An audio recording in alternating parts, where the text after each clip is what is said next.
All right. Good afternoon, good morning, good evening. This is DSP News. It's a Snort Report. It's Goutopia. I'm still getting back into the groove of things. Ladies and gentlemen, we're here with the 5 videos that will make up our broadcast, all brought to us by Burnell, DSP. We're just going to go ahead and get right into the situation. As you know, this is a catch-up for basically all of January, moving our way into February, just trying to catch up. That's the whole point of it.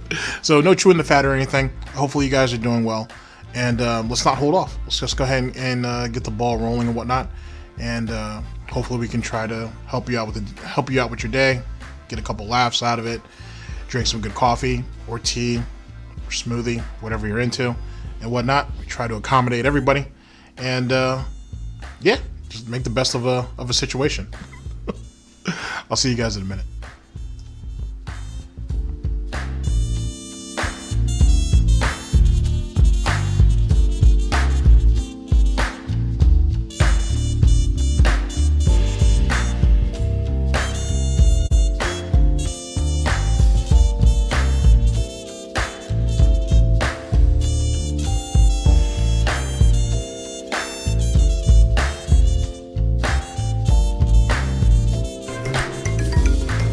Now let's play the game!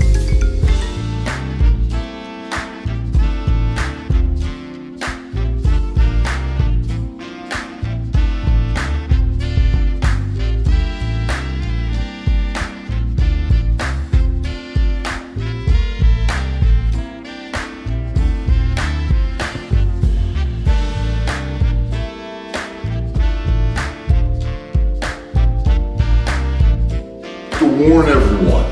Warning, what you may see right now is going to be absolutely disgusting.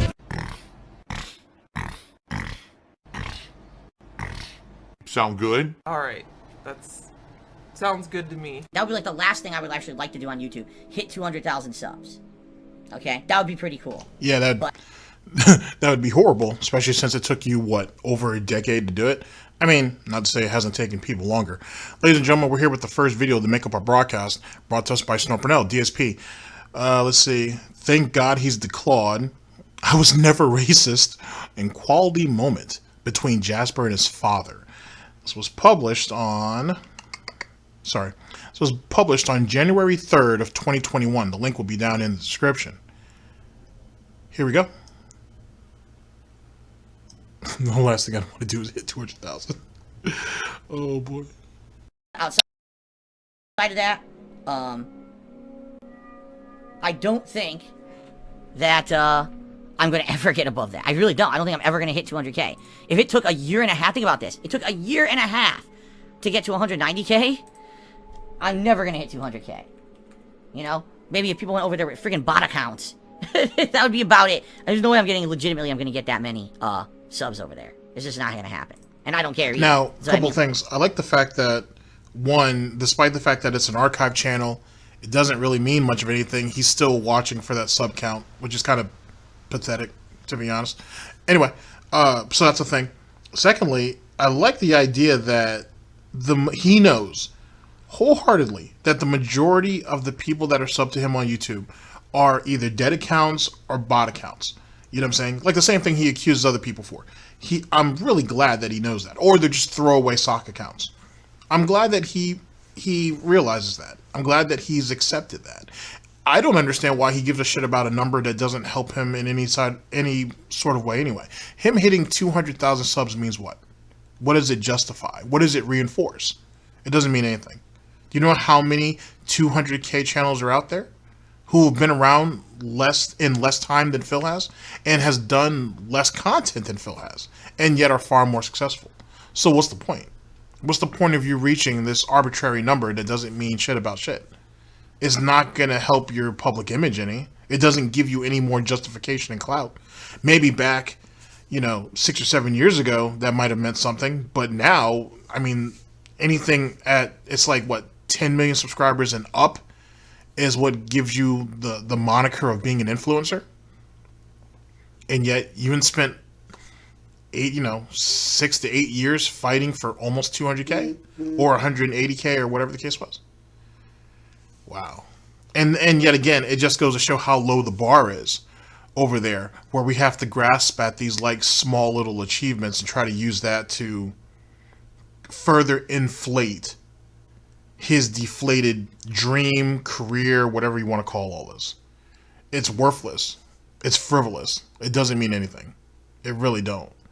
And that in the audience that you're talking to, they're already subbed to you multiple times over. Matter of fact, I don't really understand why, if you're a DSP fan, you're a pay pig or whatever the case may be, and you have the time of day to go to his streams, why the hell would you even need to bother with his YouTube channel? You can't comment, and more times than not, you can't really, leave a thumb up or a thumb down. So who gives a shit? And then it's his fault that he cut his audience in half anyway. I've spoken about this before, where he's cut the YouTube audience and the Twitch audience. He split them apart. So in doing so, there's no camaraderie or interaction between the two audiences unless there's crossover. And there's very little. Because why would you need to waste your time doing so? If you're comfortable doing this one thing, then you're comfortable doing this one thing, essentially. You're not going to cross over unless you really feel like you're missing something, which you're not, to be honest. And I had said, maybe it was in the last broadcast, or I've said it in another video, where he should introduce the chat from his streams into the YouTube video, into the archive video, if you will. But he won't do that, because if that's the case, there won't be any initiative to go to the streams. Okay, fair enough. But at the same time, too, maybe some of those same people who you want to gravitate over to your streams aren't going to do it anyway, because they have detractor content and it's right there, and it doesn't require anything outside of them just clicking on the video. They can thumb the video down or whatever they want, but at the end of the day, they still get that piece. There's nothing that differentiates Dark Dave Mirrors, for example, and Dark Side Phil's stream. There really isn't, except for you can actually interact and you don't have to pay for anything. All for what? So he could seal himself into, like I said, this glass box to try to keep himself safe? All right, then. Like, I don't put effort into this shit. So I have now, for about a month, not been wearing headphones consistently at all. I'd say since the launch of Cyberpunk, that 1 week I was wearing them, and then I got the ear infection, I stopped wearing them. So I've been wearing these Astros around my neck, and look at my hair now. All my hair finally grew back into the position it's supposed to be in. It took about a month of not really wearing headphones. Look at how self-conscious he is about that. See, I thought we let that go. That whole headphone hair, or whatever name that he gave it. I thought we let that go. Even though there was plenty of times he got baited into it. He's still thinking about that. These little nicks to his ever so fragile ego. He's still trying to contend against this shit. He won't contend against any of the bigger shit, like stuff that actually shatters his ego and his image and his business and all that. We won't do any of that. We had to go ahead and use a detractors list from Twitter to go ahead and try to debunk all that shit. Even though all the accusations that are thrown at him, right, all these lies, are floating around in his head daily. You couldn't write any of that shit down. Matter of fact, according to lore, didn't Phil write a letter to himself years and years ago, talking about how he needs to be better with dealing with hate online, or something stupid like that, or he takes himself too seriously and he needs to kind of bring it down a notch? It's something like that. I'm sure you guys will find it like a Tekken video or something. Praise be. You had to sit down and write yourself a letter? That's how unhinged he was back in the day. He had to write himself a letter to try to get himself under control, or to try to I wouldn't say expand his horizons, because you don't know how to do that, but how to put his that situation, I should say, what was his current situation into perspective. You have to write a letter to yourself. If we're getting into stuff like this, maybe you should just talk to somebody. To be truthful, maybe you should just talk to somebody. If you're writing letters to yourself, that means you're not getting a whole lot of interaction in your life, right? Which obviously you crave it. You crave some type of interaction. You crave being around people, or at least speaking to somebody outside of Panda, because I think that was in the Panda Lee era. So what the fuck is wrong with you, dude? And you're seeing how it's only gotten worse over the years. And so, as he did with his condo back in Connecticut, he needs these little things to crowd his spaces to make him feel better. Let me give you an even better example. Panda leaves his ass, right? Leaves all her shit with him, the stuff that she didn't value, and leaves. Starts over. And if you think about that, that was no different from when Phil left Connecticut to Washington. He left a bunch of stuff behind that was perfectly good stuff. That meant something to him at one time. But since he thought he was moving on to bigger and better pastures, he just decided to leave that shit. He just, oh, well, yes, this couch is perfectly good, or this that coffee table is still perfectly good, or all of this Street Fighter paraphernalia that I apparently held on to for many, many, many, many years and I gave a shit about. Well, I'm moving to bigger, better things, so fuck all that.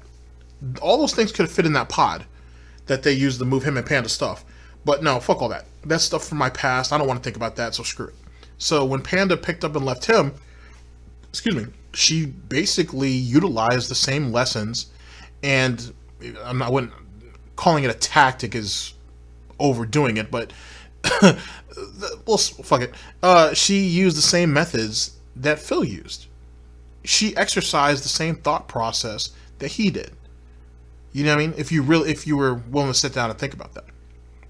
So with that being said, going back to my original point, when Panda left his ass, what was one of the first things this guy did besides do his little pity party, crying about how he couldn't make his own food, which led into the War Dog situation, which was a complete and total mess that Phil didn't need to walk himself into.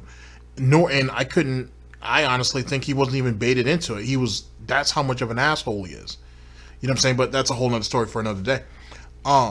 He sat there and had his little bitch fit party, and then he decides to spend one of his days off taking all of that video game fan art and all that artwork and all that other bullshit that he purchased all those years ago when money was actually good, but wasn't good enough to save it.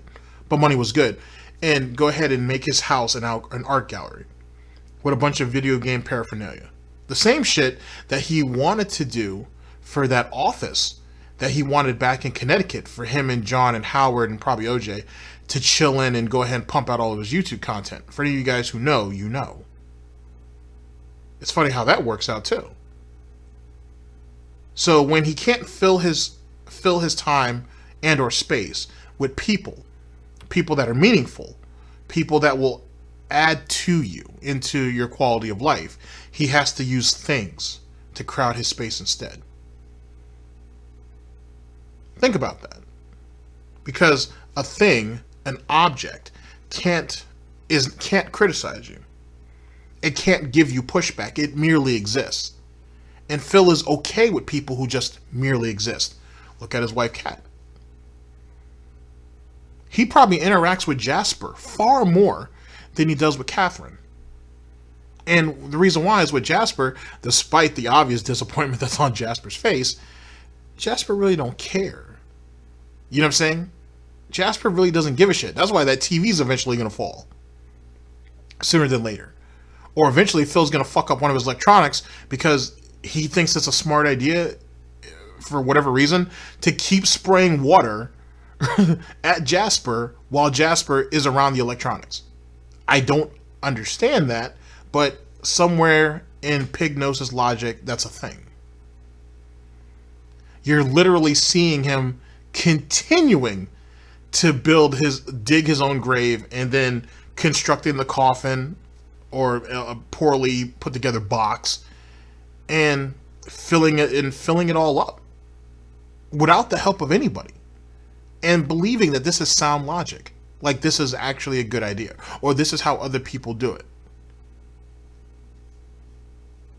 And then his lack of interaction with people, and when he doesn't have that, he has to buy things. He has to buy things to make himself feel better, which is why a lot of all that frivolous junk like the statues and all that bullshit exists in the first place.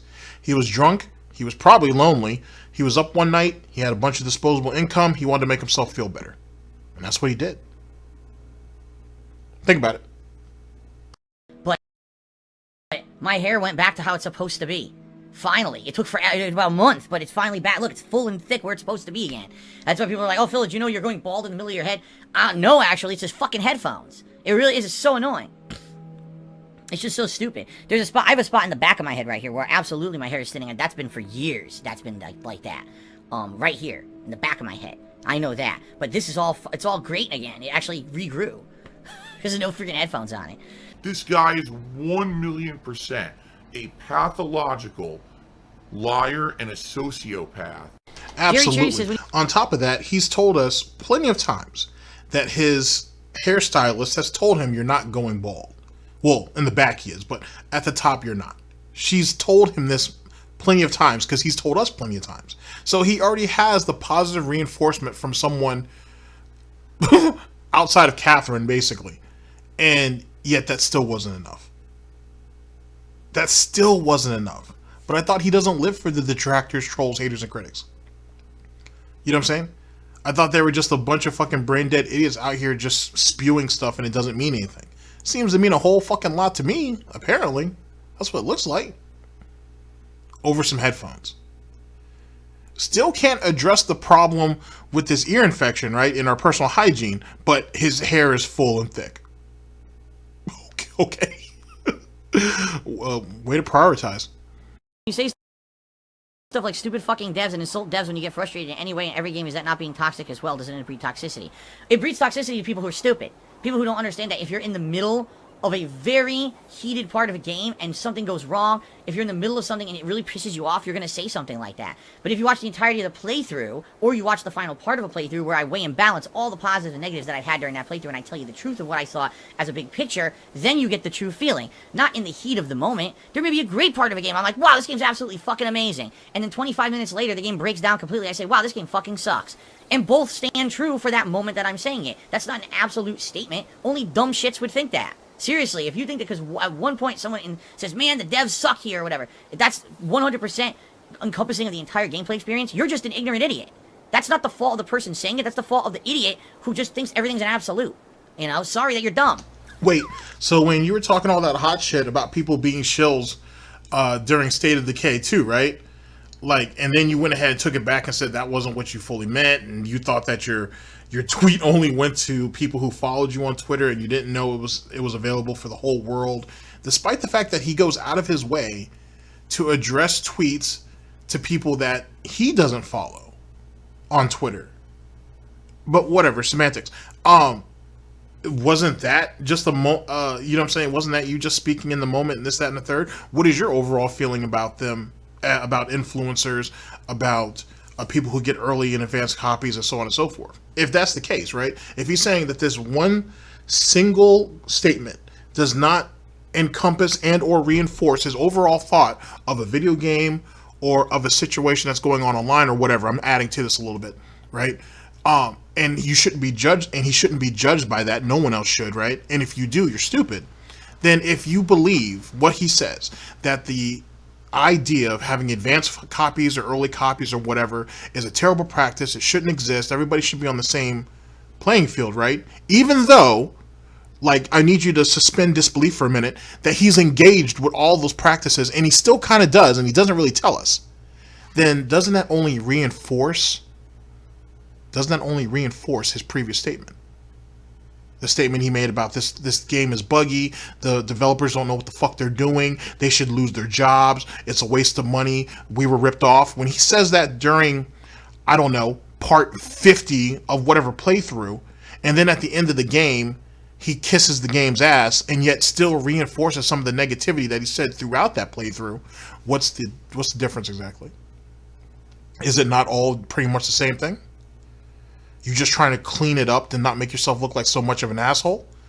And he has years upon years of evidence of him doing this. He's got years upon years of saying that certain people, well, not certain people, but developers at certain companies or development studios or whatever the case may be should lose their jobs because this game is so bad. Do you think just because a bad game goes out or is put out, that people should lose their jobs for it? Don't they deserve a second chance or a third chance or a 15th chance or whatever the case may be? Isn't that being a bit rash? And I say that because every time he fucks up, what does he say? oh, I'm only human. Oh, I didn't mean, I don't completely mean this. Oh, why do you guys have to keep bringing up all the old stuff that I do? I'm going to make mistakes. I'm a human, so on and so forth. So he wants all the chances in the world, but no one else deserves that. Because of what? Oh, that's their job. That's what they're paid thousands upon thousands of dollars to do, to, basically develop games. Why the fuck can't they do a good job at it? You beg for thousands and thousands of dollars to play games and you can't do it well. And you've done that for over a decade. So if they should lose their livelihood, then shouldn't he? Just something to think about. He's toxic. Every fucking day he's toxic. Every day he's here, he's toxic. Basically the stream was very toxic. There's Jasper going in front of the TV. What a shock. Jasper Kitty! Jasper Kitty, you cannot paw the television screen. Jasper! Oh my god. Jasper, please get down. Are you gonna get down? Or do I have to get up? You're not gonna be happy if I get up. That's it, I'm getting up. You're gonna get it right now. Here it comes. I'm coming for you. He runs and jumps down. I knew it. He's pawing the TV like this. And you can see the streaks of his paws on the screen. Thank God he's declawed or he'd be tearing my screen up. What? What? Thank God he's declawed or he'd be tearing my screen up.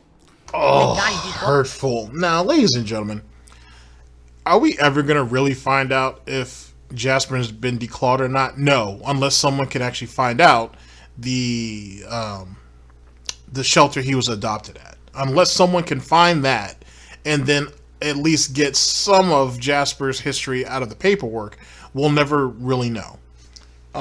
We'll never really know. But given how Phil values a lot of his shit, and please believe it's shit, it makes sense. You know what I'm saying? Catherine wants this cat. Phil's like, well, his parents have cats and they claw up shit and they do all this, that, and the third. You think Phil really gives a fuck? You know what the long-term ramifications are for Jasper and his health by being declawed? No, he'll just get Catherine another cat if their marriage lasts that long. Worst case scenario. So that doesn't mean anything. Like I said, we don't know. We don't know for sure. You know what I'm saying? We may never know unless he slips up, which he will eventually. Like this right here. You should never say, thank God he's declawed. And the reason why I say that is if you go back to the declawing arc. It wasn't really a saga. It was like an arc and whatnot. Phil was going flip-flopping back and forth on that whole declawing shit. And Phil was deep in the Kiwi farms at that time, reading what people were saying, the articles that they were posting, and trying to use it as a defense and failing miserably. So, yet again, that's not something that should be said. But Phil's a fucking idiot, so it is what it is. But eventually, but sooner than later, it's gonna eventually crash down on him. He's gonna have to admit something. But until then, these little pieces, these little instances, if you will, in time, in Gouty space, will just keep accumulating against him. You would think for someone who talked all day, he would think a little more before he speaks. Be tearing my screen up. Thank God he's declawed or he'd be tearing my screen up. This guy is the absolute bottom of the barrel. He is the worst, lowest form of content creator. Should not be allowed on YouTube. Should not be allowed on the fucking internet. Jerry says, when you used to make crude sexual jokes or racist jokes, was that in character or the real you? It's weird to be criticizing others for that, how they chose to present themselves when you have that kind of history. You're talking about shit I used to do 5 to 10 years ago. Alright? 5 to 10 years ago. It's not something I just did. I don't do it anymore. I haven't done it for years. I grew up. When I started on YouTube, I thought that's what people want. They want me to just be and yet you still defend it. And then more importantly, with his deflection he's using right now only reinforces it. First off, he still defends those jokes. That's why we have that whole, I wasn't targeting it towards one person. It was a generalized joke. So whatever with that. He still makes crude jokes even to this day. They weren't funny then, they're not funny now, and they probably have even less effort behind it, especially since he has no one to steal jokes from anymore. And the fact that you have to blame, Howard Stern, or, oh, well, that's what my audience liked, so that's why I kept doing it. The fact that you have to keep throwing up all of these different variables to reinforce what you did only proves that, one, you're not sorry. Two, in a lot of ways, and this is kind of proven, he yearns to still make those type of jokes and have that type of freedom. He just doesn't want the consequences that come behind it, which is the reason why he still defends the jokes that he did. And except for the Jew jokes, even though he said no one was actually mad when he made those jokes on Blip.tv, it was the trolls that got him kicked off, not Blip TV. Blip TV didn't think it was bad. It was only when the trolls brought it to Blip TV's attention that Blip TV thought it was bad. Somewhere in Phil's logic that makes sense. This is what the people think is funny. So I did what the people thought was funny. I acted like an idiot, and I've openly admitted for the past many years that a lot of the things I used to do today are very inappropriate. I would not do them anymore. You can't say that, Jerry. Like, I still do it to this day. I don't. I've changed way different. I'm a way different guy now than I used to be. So I don't know why you think that, like, you act like that's something I'm still doing. It's not. How is it hypocritical to criticize someone for doing something that they don't do anymore? It's not. You're stupid. Cat, you need to get out now. That place is toxic. So, yet again, I went ahead and did my dirt, right? So now I get to shit on everybody else that does the same. Despite the fact that he spent the majority of his, air quotes, career defending that shit. And having other people defend that shit. And sending people to harass other people because they were bringing attention to the shit he was doing. But semantics though, right? Okay. Oh, let's see here. Small Killer took another $1. I've been a fan since I was 16 or 17. Now I'm turning 30. It's very soon. It's crazy how YouTube has changed so much in the past. You couldn't say things today as you did when you started. No, you can't. That's the other thing, too. Like, people are like, oh, Phil changed. I wish he would go back to being who he was. If I would said the stuff I used to say, the constant sexual references I would make, right? The really, really... So, listen, do I feel that anything that I ever did was racist? No. I personally don't think so. I don't think anything I ever did was racist. But yeah, today, but you're the same person who thinks that the content you do is meaningful and it has value and more people should appreciate it. And matter of fact, you call people idiots, they're stupid, they're shills, they're sheep because they don't appreciate you, but yet they're willing to throw money at other people, other more successful people. So, yeah, I'm sure you don't think you're a fucking racist despite the fact that you've been called that for fucking years upon years. I'm sure you don't feel that way. I honestly believe I honestly think he doesn't think he is. Despite the fact that he shows almost all of the type of tendencies. Whatever, semantics. Be a lot more sensitive. And so I feel like a lot of the stuff that I said in the past could basically be construed to be offensive, even though I never meant it that way. I could never, ever do that kind of commentary on Twitch or YouTube anymore. Do I miss doing the old style of commentary? Let me put it this way. Every once in a while, to make an irreverent joke is funny. But I was really, really, really, really forcing it. Because remember, back then, I wasn't talking with you guys. You guys were not giving me a live feed of information, questions, shoutouts, none of that. It was me trying to fill dead air constantly doing a gameplay through. So for me, it was like, the more I talk, the better. And since people seem to like the immature shit I'm doing, I might as well keep doing it, okay? Wait, that's not true either, because his comment section is littered with fucking people giving him pushback. Multiple people who said they had their original account banned and had to make another one just so they could talk.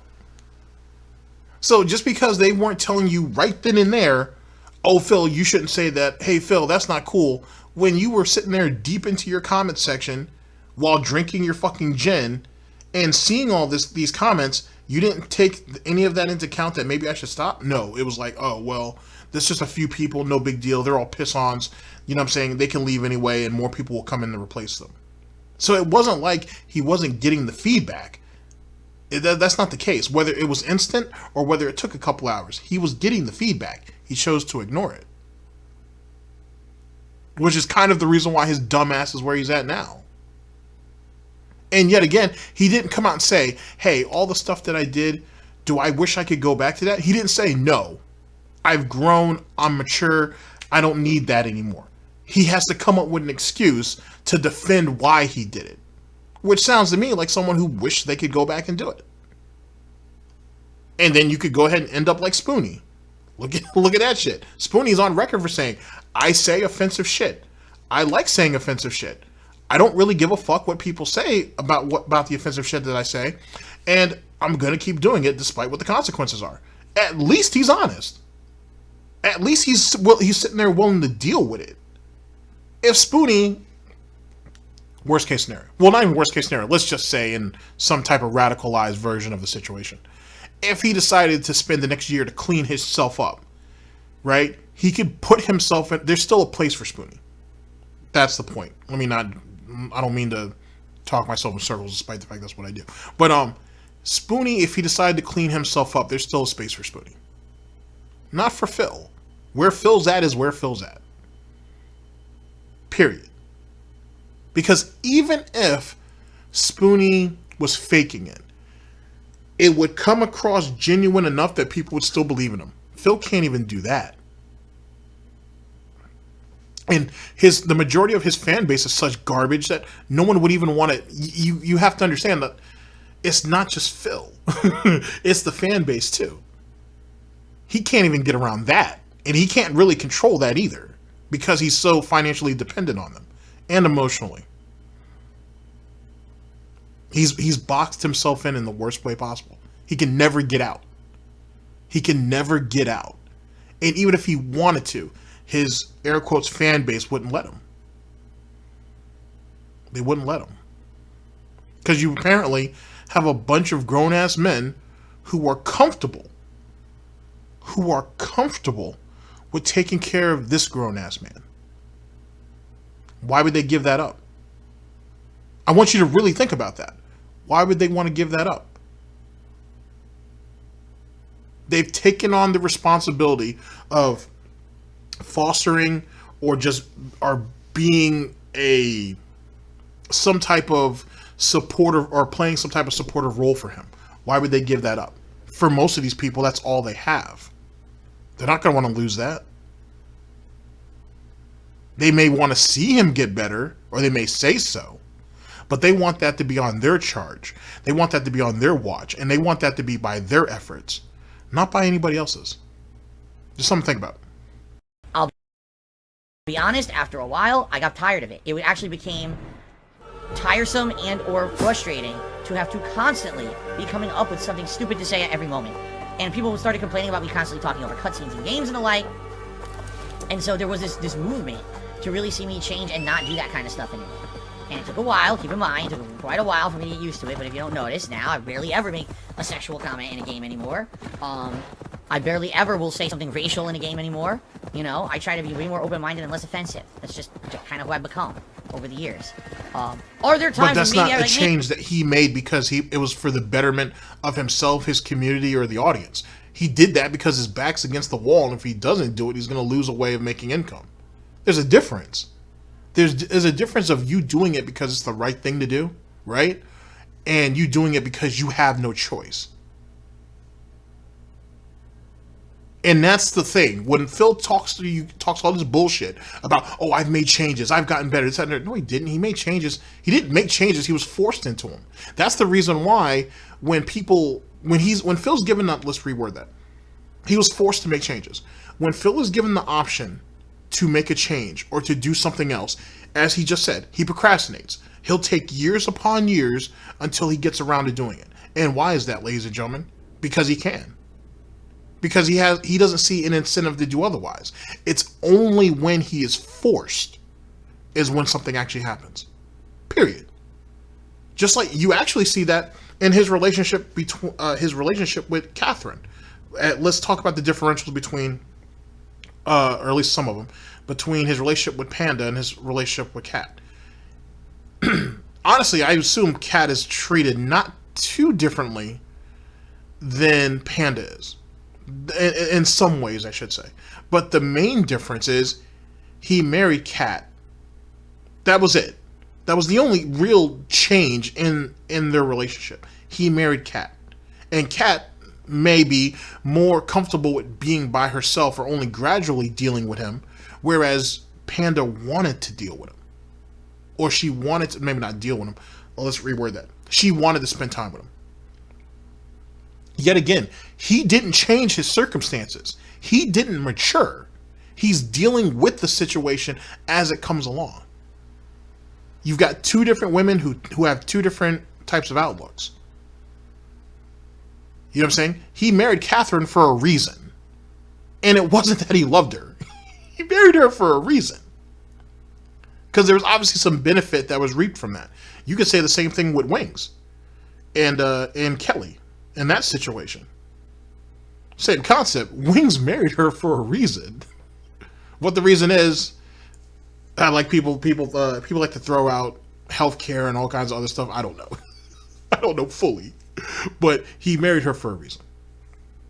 Wings has almost said as much. Phil is no different.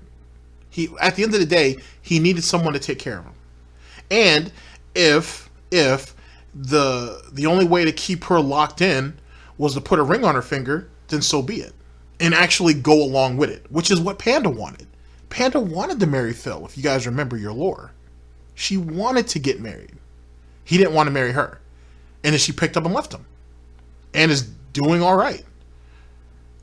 And Phil keeps monitoring her too, just like he monitors John and Howard. So he knows this. So he puts a ring on Catherine to make sure she don't leave.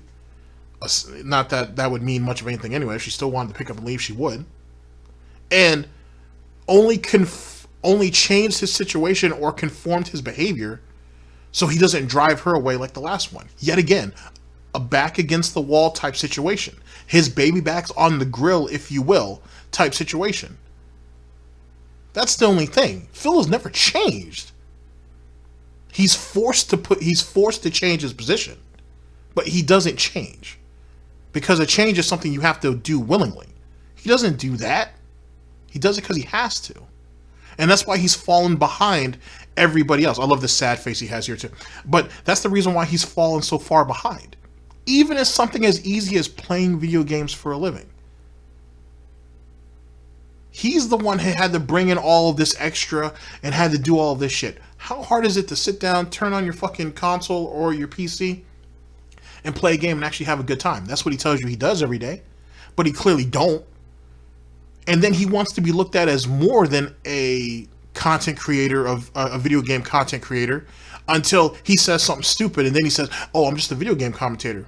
Why are you guys bringing this to me? You can't pick and choose. If you're going to stay in your lane, stay in your lane. If you're going to go ahead and try to expand, then you take everything that comes with that. And I'd like to make a racial comment here or there. So, yeah, every once in a while. Yeah, to be honest, of course. But of course I want to make a racial comment every once in a while. Well, I almost missed that. Let's bring that back. Let's not bring it back that far. That'll be cool. No, actually, here. Let me see if I can do a little better. I want that sad face again. That'll work. All right. Let's hear it again. there are times when maybe I'm like, man, I'd like to make a racial comment here or there. So, yeah, every once in a while. Yeah, to be honest, of course. But, is it like, oh my god, I hate what I'm doing and I'm not having any fun now because I've changed? No, not at all. Okay, wait a second. How do we go from, hey, do I still want to make a racist comment? Yeah, of course. For me, I'll be honest with you. Yeah, I want to do it. But it's not like I hate my job and this, that. So you're saying that you were making all those racist comments because you were mad at your situation, which only reinforces the racism that you were throwing out. Similar to when Ralph and all those guys went ahead and got onto Monday Matt about the fucking the polar bear thing. And Matt tried to say it almost in the same way. Oh, it was just general humor, so on and so forth. Oh, okay. And then Ralph was like, well, why'd you target black people? Oh, well, I was living in this part of LA or wherever he was at, and there was a lot of things that kind of got to me. You mean like your hatred for black people? There was just a lot of things weighing on my mind. Like your hatred for black people. Go ahead, Matt, you can say it. I was working a lot of things out. You mean like that, Phil? You mean like that situation? Alright, I'm starting out there.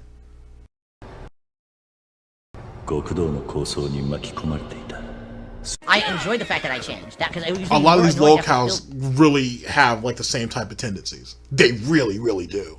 Chris Chan's another one. They all got these interesting similarities, and whatnot. They may be implemented slightly differently, but you've got some very, very interesting similarities. That dead air with constant stupid, just immature commentary. You know, I didn't like having to do that. Jasper, now what did I say, buddy? Jasper Kitty.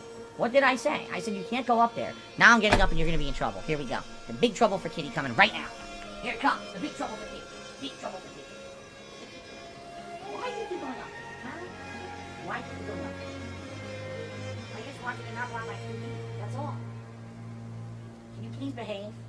Please don't jump in front of the television. I don't want to get the spray bottle. Big trouble for Kitty. Oh my goodness. Alright. So anyway, oh look at that beautiful moves. Oh my god. Took off like the Flash. What was I saying? Oh, yeah, of course, every once in a while, let's be honest here, every once in a while, I want to say something sexual, or I want to say something that's racial, but then you know what, I'm not like that, I don't have to do that. You know, I don't have to do that kind of stuff. Most people don't want it. Alright, be honest, most people don't want that kind of shit. And it's not needed. If you're gonna do an intelligent playthrough like what I do now, it's not needed. That stuff is, again, we have... What's an intelligent playthrough, though? What's an intelligent playthrough? And yet, you're saying that, oh, people don't want it. But when have you ever cared about what people want? Like, you're willing to peddle... you're willing to peddle whatever people are willing to take, essentially, and pay you for. When has Phil ever given a fuck about what people wanted? If you really think about that. And then it's not needed. It wasn't needed back then. Because I don't think it was a bunch of people who were cool with his fucking shitty commentary. I think that, yeah, if the people thought that was edgy or whatever the case may be, then so be it. But it wasn't needed back then either. And that is supposed to be a video game. It's supposed to be fun. No one's coming to you for some deep end perspective of a game series or whatnot. Just play the fucking game. Just play the fucking game. Remember, ladies and gentlemen, Piglore, he got into this whole situation in the first place because he was playing a video game. He couldn't figure out how to get past this one part. He found somebody who was playing the game and was kind of showing you how to do it, but there was no commentary. So he wasn't being hand-hooved, if you will, through the circumstance. The guy shows you how to do it, but he wasn't being handheld. Phil needs that little bit of extra. And he was like, well, if he can't do that, or if he's not willing to do it, or whatever the case may be, then I'll do it. But then Phil is known for playing games poorly. No one goes to Phil for fucking speed runs or how-to tutorials and shit like that. Jesus Christ. The one area of expertise being fighting games where he should be implementing that, he don't. So how the fuck? And he still can't do it now. So who's coming to him for intelligent gameplay? Amazing. Talk about. Oh my god, that's it, Jasper. That's it. You're in trouble now. You're out of here. Cause you went and you touched the TV again. I told you not to, and you did. That's it. Come here. Stop doing that. I mean it. Come on, you're coming with me. We're going across the hallway, buddy. This is what you get now because you misbehaved. You gotta come with me. I gotta go here. All right. Go here. All right.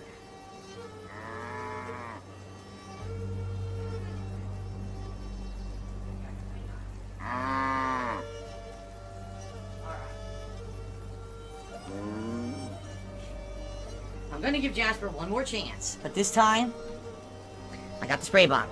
If he gets in front of that TV one more time, I'm spraying him and I'm throwing him out of the office and I'm closing the door. I don't want to, but, you know, he's literally standing in front of the TV on his legs going like this with his paws on my TV. You can break it. Can't do that, man. But I thought we were just saying thank God that he was declawed. Now that he's... I mean, granted, Jasper could very well push that television over, so I get that. I get that. But then why even let him into the office then, if you know this is a situation? Constantly. Like, what's the point of it? Like, you had already milked your $2,000 or $2,100 out of him anyway. So what's done is done. And doesn't he have like a little bell? or something around his collar, like, you can't hear it. And I'm not saying that Phil would sit there and fake all of this, right? I'm not saying that. I'm just saying that, you know, supposedly Jasper has a bell. You would think someone be able to hear all of this, or at least some of this, especially when he's scurrying in and out of the room. Just throwing it out there. I'm trying to be nice. Phil must have declawed that cat because he's not showing us proof to the contrary. Alright, I just received a $20 tip from Marita Lucina. Thank you, Marita Lucina, very much for that tip. It's the biggest tip of the night. Let me get that on the leaderboard. And with that tip, that takes us to halfway to the tip's goal, which means it's Gunner Glasses time, guys. So let me go ahead and do that. And yes, I can verify this is real. It's a verified tip. I received a $21 tip from Pretty Girls Make Graves. And that gets us up to, wow, $72 of tips. We're almost at the tips goal now, guys. We almost are at vest level. Okay, very nice. It's legit. I received a $27 tip from Sunny Day Real Estate. And that means, ladies and gentlemen, we've hit the tips goal. Oh, I made a giant paycheck today because these people threw me money because they're dumb and ignorant. There's still this back here. And it's still in the back of my neck, the back of my head, the back of my mind, and it's always telling me it's WWE Champions time. I love it. I love it. Is a mobile game addict. Oh boy. You gotta love that. Alright, ladies and gentlemen, so that's the first video. We're gonna go into a small music break, and then we will resume with the second one right after that. I'll see you guys literally in a few seconds.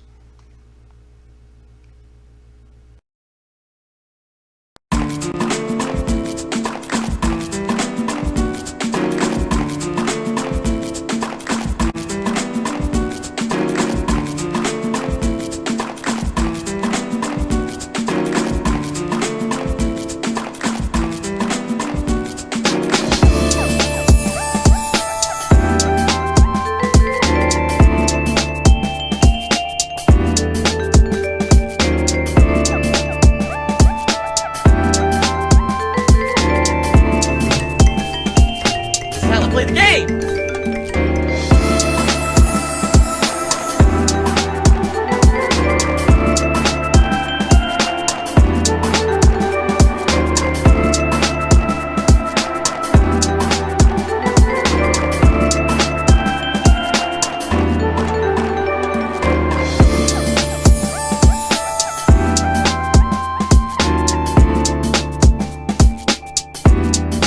Warn everyone. Warning. What you may see right now is going to be absolutely disgusting.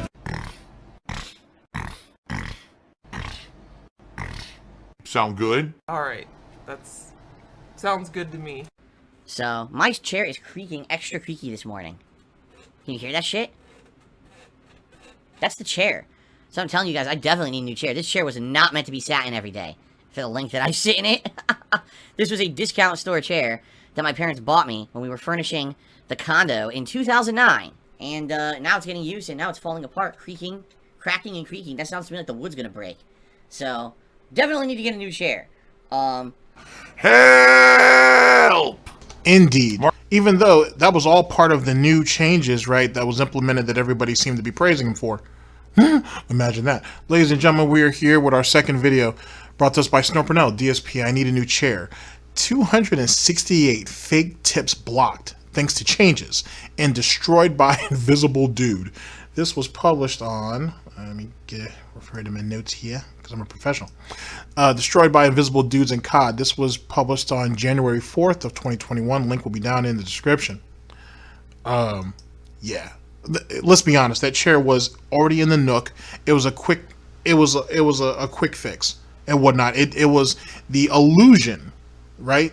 The pignosis, if you will, that, oh, I'm willing to make changes because I'm willing to go into my nook with my wife that only takes about 5 minutes if so, you know what I'm saying, to pull this chair out and put it there in the place of my love seat. The love seat obviously probably took them like a half hour or so to get out that room. Just kidding. Probably took them like 20 minutes. You know what I'm saying? Catherine looks like she's in pretty decent shape. Phil was the one that was probably lagging along. So there you go. Other than that, it had no real value. No value was brought into it. And think about all the things that was implemented with that change, by the way. So we got the chair spin. You got bubbles blown, right? And then he became a full shill because if other people do it in their shills, then he's a shill too, where he had to stack up his PlayStation, his PS5, his PS5 headset box, and his new controller box right behind him to show that he was a PS5 or a Sony supporter. An absolute fucking shill. The same thing he accuses other people of doing, to be honest. The same fucking thing. And I still hold to the theory that if you guys know, Wings was doing that too. Like he actually had like a nice little setup though. Wings actually has his PS5 and then he has his controller box on top. Well, I feel like Phil wanted to outdo Wings, so he went ahead and bought the PS5 headset to go along with it. So if in the rare, if not almost oblivious opportunity that ever happened where someone from Sony was perusing around his streams or a YouTube video, he can basically say, hey, look, I've got the console, I've got the headset or the official headset, and I have the controller. You know what I'm saying? I've gone one step further than these other shills out here. That's my thoughts. But nothing came out of that chair. And even with what was implemented with it, all of that's pretty much faded away anyway. When's the last time he's blown bubbles? He doesn't do chair spins anymore. He had a fucking interesting fucking con job going with those Skittles. If anybody remembers that nonsense. What was it? 3 Skittles for $20? And people actually paid for that shit? And how many Skittles come in a bag? I don't know. I was going to say like maybe 20, 25 pieces. That sounds reasonable for, one of the bags that you get at the grocery store or something. Like 20, 25 pieces sounds reasonable. And so 3 of those pieces for $20 this idiot was charging. For the zombie flavor or the vomit flavor or whatever it was called. Take it all in. This is hint, dude. No hint. I'm outright telling you, I really would appreciate some help via tipping. That's not a hint. By the way, I'm completely ignoring all the idiots in the stream chat asking for what's going on with Divinity Original Sin 2. I tell you guys this every fucking day, and I'm just not going to repeat myself anymore, since you guys know you're just doing it to troll me, so I'm just going to ignore the stupidity.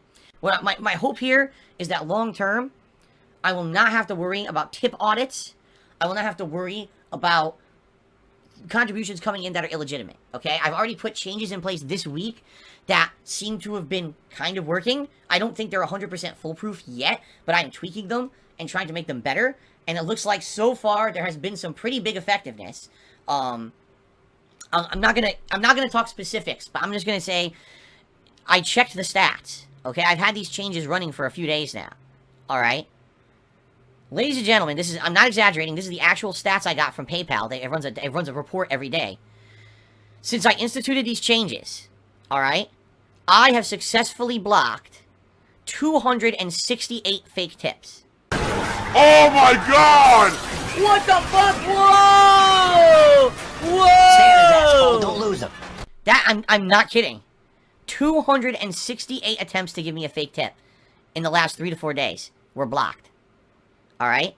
So I hope you guys now understand what I've been talking about. Alright? Just think about that. This person has been fake tipping me for so long, and they're so angry now they can't do it that they just keep trying to do it over and over and over, and it's not working.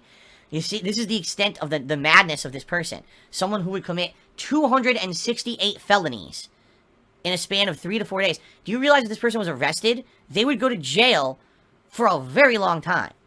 So, that's what I'm dealing with here, alright? So please understand why I really need you guys to have a verified PayPal account if you're going to tip me. No.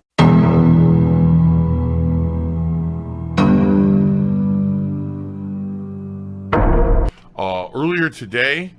Actually, now I think about it, bear with me on this. I'm not sure if he still does these because I haven't been able to get on Twitter, so I don't follow the nonsense he does on Twitter. At least not at the moment, or at least not closely enough to be able to answer this question. But you guys know when he was doing like the audio, I guess like the audio updates for Twitter, instead of doing a post, he would just go ahead and record himself or whatever. I'm not sure if he stopped that or not. But if it's not e-begging, it's advertising or it's business, why doesn't he actually do a short audio log, almost as long as the updates are, which those are what they were, like 2 minutes or something like that, Why don't you do one of those on saying, hey, it's very important that you guys, come and support, come to the streams, or go to my YouTube video, or in that same post as the audio log, he could have a link to his PayPal or his Streamlabs or whatever that you guys can directly donate, because anything and everything is appreciated to continue doing what he's doing. I'm surprised he won't do that. And the reason why I say that is because, yet again, if it's not begging, it's advertising. What's the problem? There are plenty of people who plug their Patreons and other things like that on Twitter. They don't seem to feel any problems with it or anything. And more importantly, that for the new people that discover them, right? And they know, and they see that, right? Then that's just an instant. That's kind of like another way, if they choose to support, that they can do so. So why not? Matter of fact, with that same argument, Phil used to say, when people used to ask him why was he doing all his begging in his pre-streams, every single fucking day, Phil said, oh, well, you never know if new people are coming in and listening to my pre-stream for the first time, so how are they going to know? It's a reach to kind of say that, because really the same group of people are listening to the pre-streams, unless there's a lot of drama, and even then, those people know what to expect. But whatever. I'm just surprised that he hasn't done that. I'm hurt slightly that he won't do that. It's advertising for his business that needs all this help. Womp womp. The halfway tip skull. So it would be nice if we could see a vest tonight. That would be very nice. That's not begging. That's business.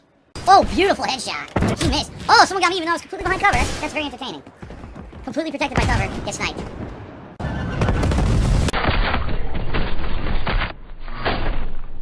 Nothing I can do because the napalm strike, I hate that. The screen shakes, now you can't get a shot at all. You try to aim and the whole screen's shaking, you cannot maintain a shot. Even if it's a friendly napalm strike. Like, what the fuck? There's the salt. The delicious salt.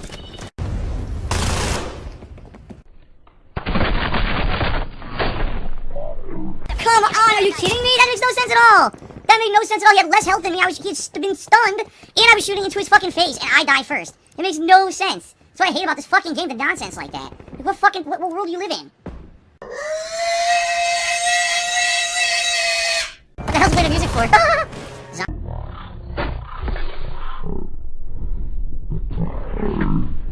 What? I couldn't tell it was an enemy. It would have been nice if there was some indicator that was an enemy. Oh shit! We got a kangaroo! Couldn't get a beat on the kangaroo. Bleach number 9 tipped me $1. Said I wish big tippers would interact more with the stream and chat. When they tip and leave, it feels artificial and cold. Tippers have the right to do whatever the hell they want. Just because you contribute doesn't mean that you have a commitment to have to interact with people on the stream. Like, what on earth are you talking about? But see, that's Seriously. what Phil wants anyway. As for Call of Snorts there, or Call of Snout, it is what it is. Just a shitty aim, and he can come up with all the different variables and excuses on why he can't get shit done. It is what it is. And as I've always said, as it pertains to his Call of Duty shit, the only people that he really kills are people that either he can get the drop on off the rip, or who he randomly catches slipping. That's it. And that's been his probably entire interaction with Call of Duty, if not with first-person shooters in general. So, enough of that.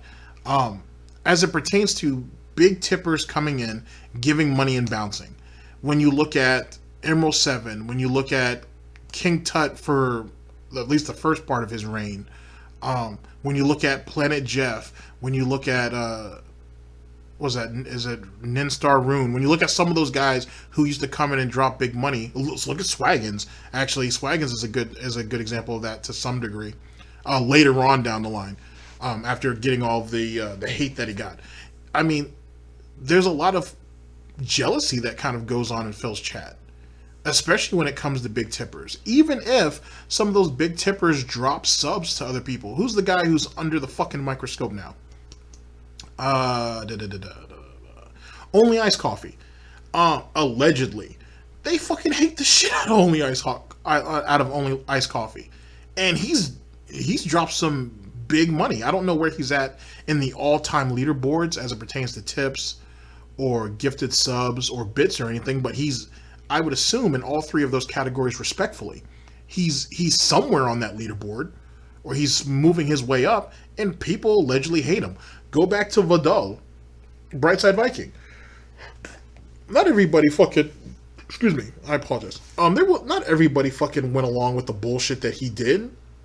Even when, and I mean outside of the streams, but even when he was giving big money and all that nonsense, there was still a lot of people who didn't like him and thought he was basically running a concentration camp within the fucking chat and shit.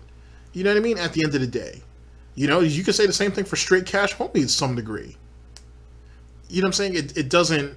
It makes more sense if you're going to give, if you're a true believer, if you're a true believer, not even talk about Pignosis now, just a true believer of Phil, it's safer just to come in, throw a little bit of money around and get out. It's safer to do that. You know what I'm saying? And people like that are getting exposed like Kiwi Farms on the regular or semi-regular. So, yet again, that's why allegedly only Iced Coffee keeps switching between accounts to make sure people don't find out who he is. I mean, you know, it is what it is. But interacting with all of you people, meaning in his chat, I should say, doesn't benefit them any big whales or big contributors. They're there giving these big contributions because you guys won't step up. Allegedly. According to Pignosis. You guys won't step up, so they have to do it for you.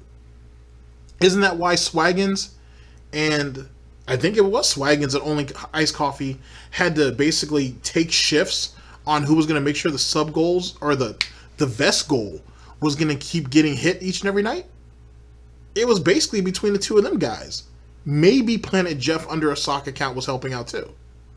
Where the fuck was Golden Colts at, now that I think about it? Some of these other dudes trying to help out in some of those situations. Straight Cash Homie, maybe halfway through the vest goal, the vest streak, end up kind of fading out. Swaggins don't have a reason to give no money anymore because, let's be honest, Phil just treats Swaggins like a bitch anyway. I don't know. Something to think about. What in the holy hell are you talking about? That is not how it works. If someone just wants to contribute and say, hey, Phil, I like your content, here you go, have a good day, that's it. That's all they have to do. There's nothing expected from anyone who contributes at all. That's very ridiculous what you're saying. You better run. Except for them to contribute, of course.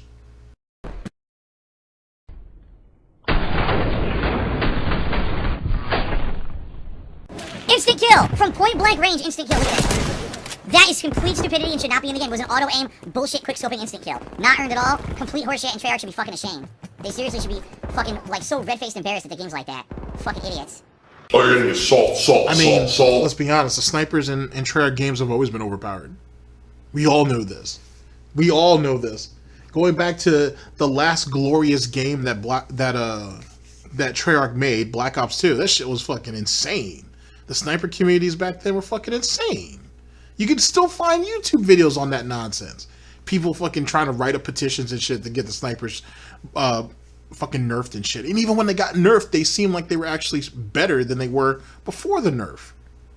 And then when the sniper community really got fucked and whatnot, they started levying death threats out. Oh, wow.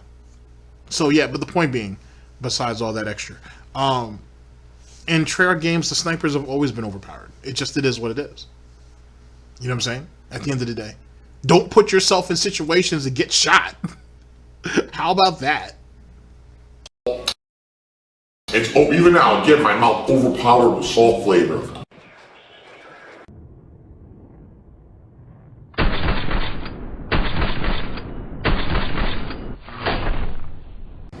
There's no way. There's no way he could get the sniper shot, but I can't hit him. It's impossible. So complete bullshit. He should have been dead. It should have hit him right in the fucking eyeball.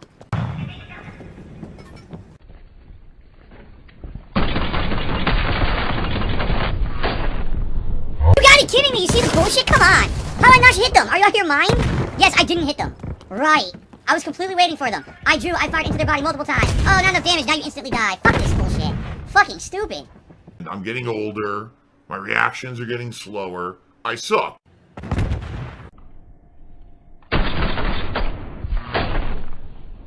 More bullshit. I blew his fucking shin off. How did he get a perfect sniper shot?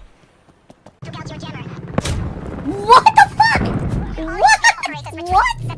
All I can taste is the saltiness. Yeah, he had blown his salty fucking guts out with that one. That was a really nice shot. That was a really, really nice shot. Jesus Christ. Dude, this is stupid.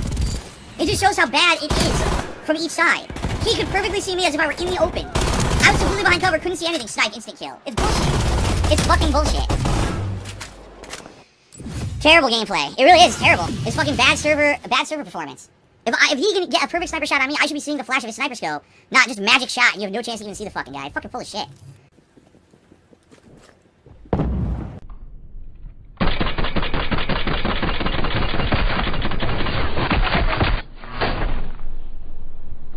I can't believe that. You saw what happened. So he slid in. I aimed. When I went to fire, the auto aim aimed up as he jumped, making me completely miss my shot. The auto aim made me aim up, which I never did, so I couldn't hit him once.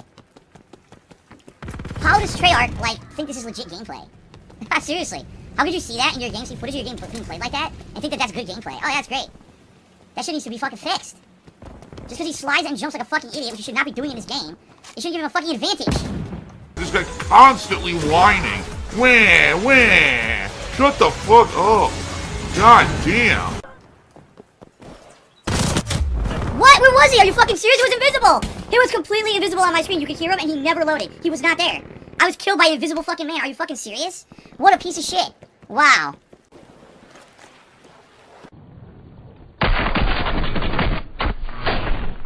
Bullshit! Are you fucking kidding me? Come on, man.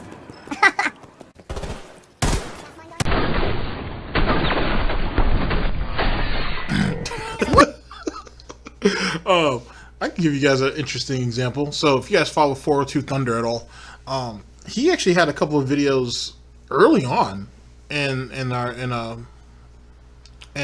Cold War where there was like a glitch where dudes could literally hide in like sides of buildings, like literally like that side corner of a building, right? They could literally phase yourself into that, and dudes were just shooting themselves out, or were shooting people outside of that.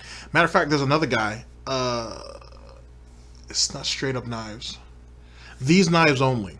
I enjoy watching his content too. He had what was that? It wasn't Cold War. It was in Modern Warfare, the Battle Royale, where they had a thing where the glitch was only there for a few weeks, I guess, until they eventually patched it out. But they had a sequence or a situation where if you had a loadout, if you let the loadout land right on you, you were completely invisible. And as long as you didn't move forward or backwards, that would cause you to leave the box, you were fine. So there would people literally come up to try to get their loadouts, and he would just knife the fuck out of them, they'd be dead.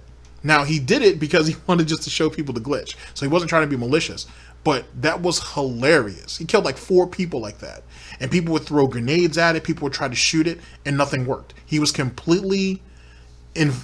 basically completely invincible while he was in the spaces of this box. Crazy stuff. But that was pretty entertaining. What the fuck? Again with the bullshit. Yes, you magically kill me with the stupid fucking invisible attack. A forced push. Fucking dumb shit. Yeah, forced push killed me. Fuck you. Seriously, fuck you. Over 1,800 milligrams of sodium. Alright, yeah, there's no point watching kill cams because they're not accurate. At all. They're not. They'll show you bullshit that didn't happen. And then they'll act like that's what happened. No, it didn't. That's not what fucking happened. It's like, watch my fucking screen, then you'll actually see what happened, you know? Basically, hide the evidence. Ree!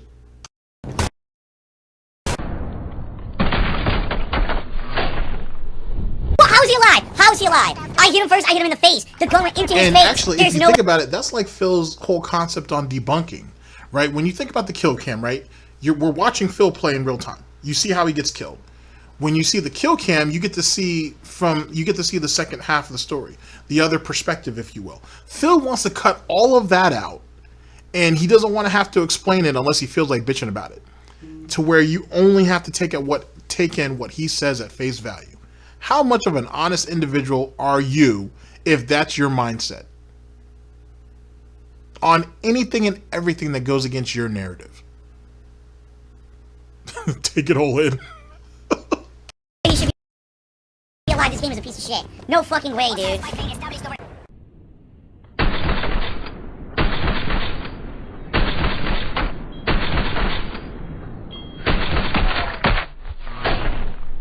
What?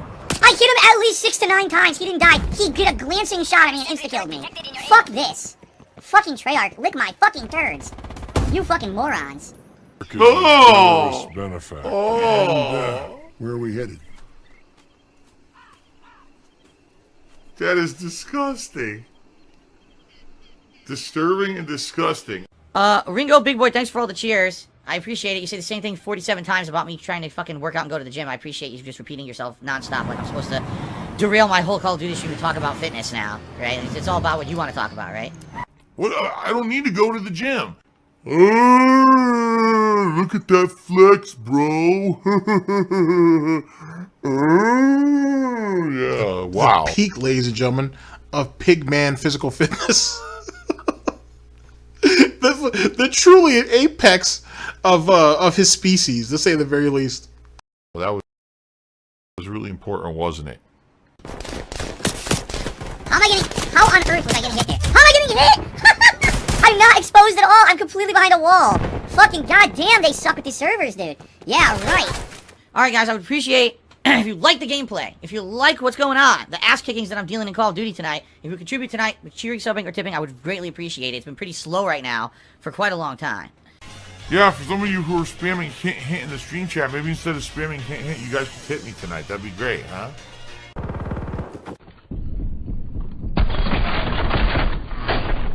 Bullshit! I'm shooting directly in him. There's no way a single one of my bullets could have missed. Yet he jumps and insta-kills me. Fuck this game. Fuck Treyarch and fuck this bullshit. Wow, there was absolutely no way for me to see that guy at all.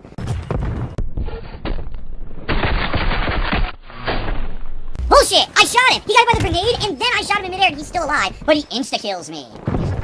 And fills the lolcow of the gaming community.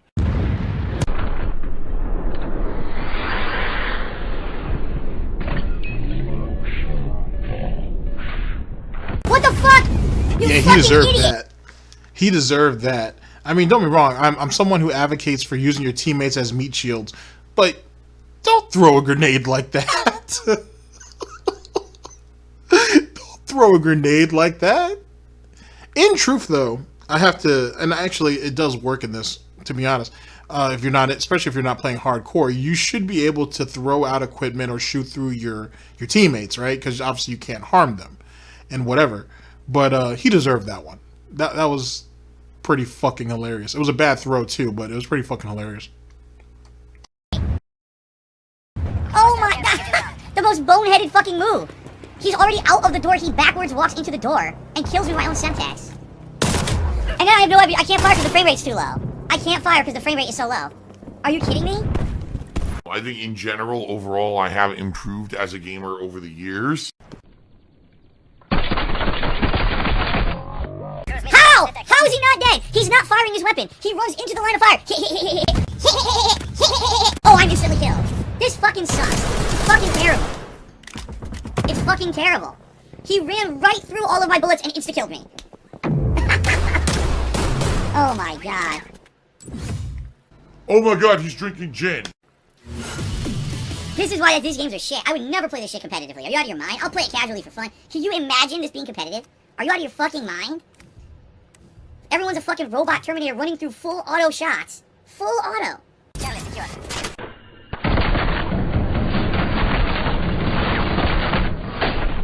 What? There is no way a single bullet could have missed. I was shooting him from point blank and he did not die. Do you see why this game is fucking bullshit? It's like Street Fighter. Like the gameplay progressively gets worse and worse every week. It's amazing. And he plays this twice a week, right? If I'm right. I think I'm right. He plays this shit twice a week. Why are you so bad? And are you at least switching weapons? You can't play every weapon the exact same way, so maybe you should go to like a light machine gun and shit and camp out. Maybe, you know what I'm saying? Maybe you need to step away from submachine guns. Maybe you should pick an AR up. Maybe if you should just run a shotgun. Something. Oh, if he knew better, he'd do better. No, he wouldn't, but it sounds good. There is no way he could have been alive. I'm not a whiny baby. I'm a mature bozo. Yes, Bleach number 9, blood clots in my legs are a concern. That's why I take breaks during my streams, and that's why when I take my breaks, I get up and I walk around. And I do stuff. That's why people are idiots and they say, oh, you don't need a break. Why are you taking a break? Why do you take a break after pre-stream? Why do you take a break in between the stream? Why do you do? Because they're morons. They're fucking dumb shits who don't understand that you can have serious health issues if you just sit and don't move all day.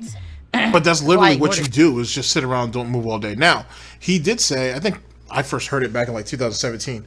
Oh, when I take my break, I walk up and down my stairs. I walk, you know, back and forth in the hallway. You know, I'm doing things to keep blood circulating through my legs. Now, don't get me wrong. He's not wrong at the fact that, like, you shouldn't be sitting down for long periods of time. It's just not good for you. You're not meant to do that, right?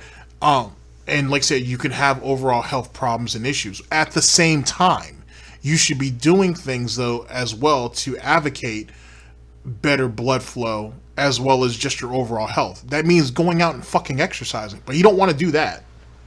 He don't want to do that. But he'll get mad that people say, why the fuck does he need to take a break when all he's doing is sitting there and failing at video games? Oh, because remember, ladies and gentlemen, he works a 12-hour fucking day. Despite the fact that he's only on stream for what? Less than 8 hours a day? Not less than... pre-streams are like... Well, first pre-stream's like 2 fucking hours.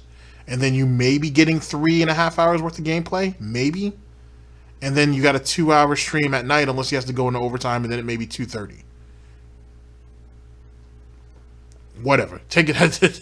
Make of that what you will. Stupidity, and I do what I need to do to stay, you know, alive.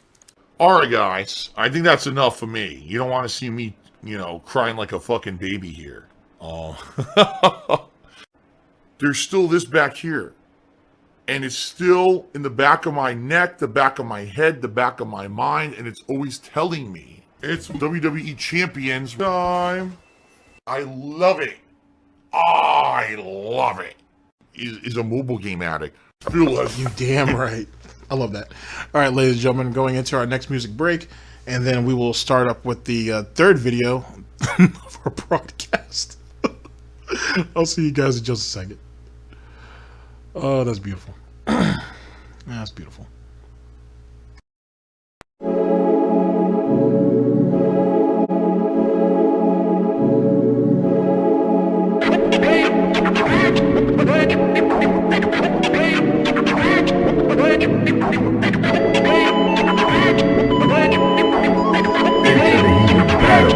Go for it.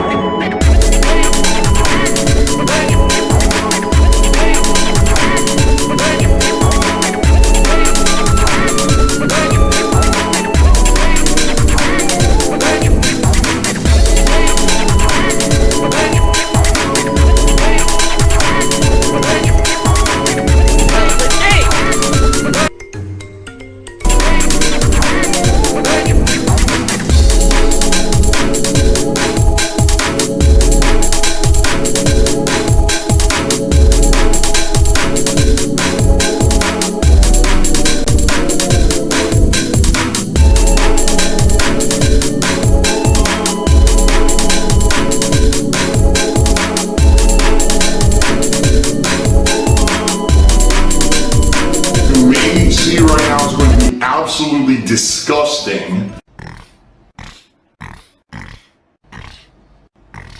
Sound good?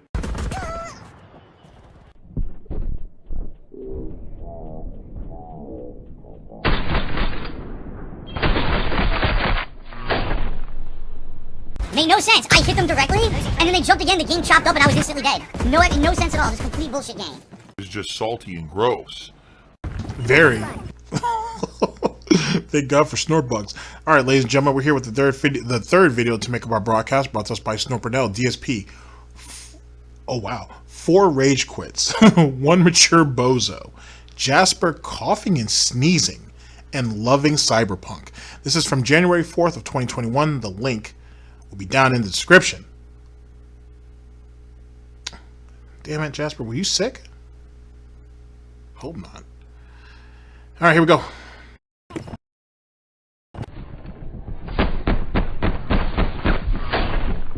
So I did it again! They jumped, they froze in the air, the whole game froze, and then I was instantly dead. That's twice in a fucking row. The game froze up, and I had no chance to shoot them.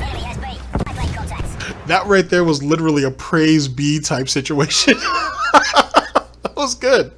I like that. That was literally a praise be type situation.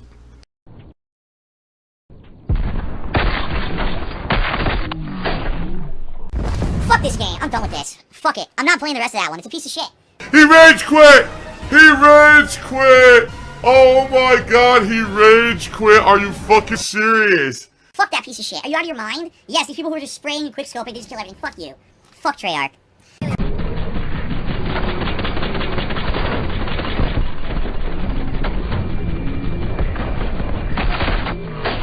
Did you see how bad it got? How choppy that was? There was no way I could maintain aim. Did you see how choppy that got? That was insane. That was like 2 frames per second right there. It's very, very salty.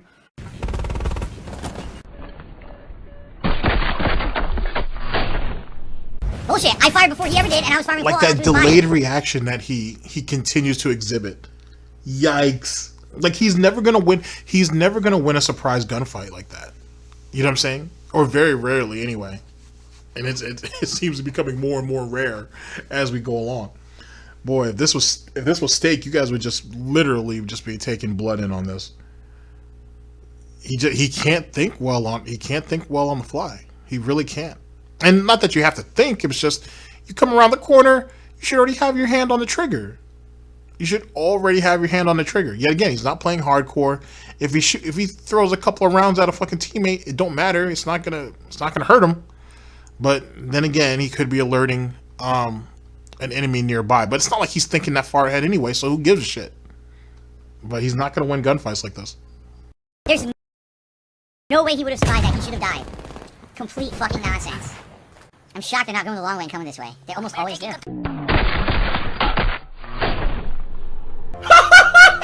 Like there, he was in a prepared situation. He was already like perched at a prepared situation. He like everything should have worked his way, and he still fucked it all up. Why? Why, God? Why? What? Did you see how fucking choppy? He was like this, going like he wasn't smooth at all. He was all over the place. How am I supposed to get a shot? And by the way, I did shoot him in the face, and then he insta-killed me because the lag. Oh my god, it's so bad. So we're now up to $67 in tips tonight, guys. 67. So thank you guys for that. Maybe we can hit the tips goal. Maybe. We got about half an hour left on stream. I'm just saying, it'd be great if we could. It would really be helpful. Thank you. And every single person could, oh, that's e-begging. That's not begging. That's advertisement.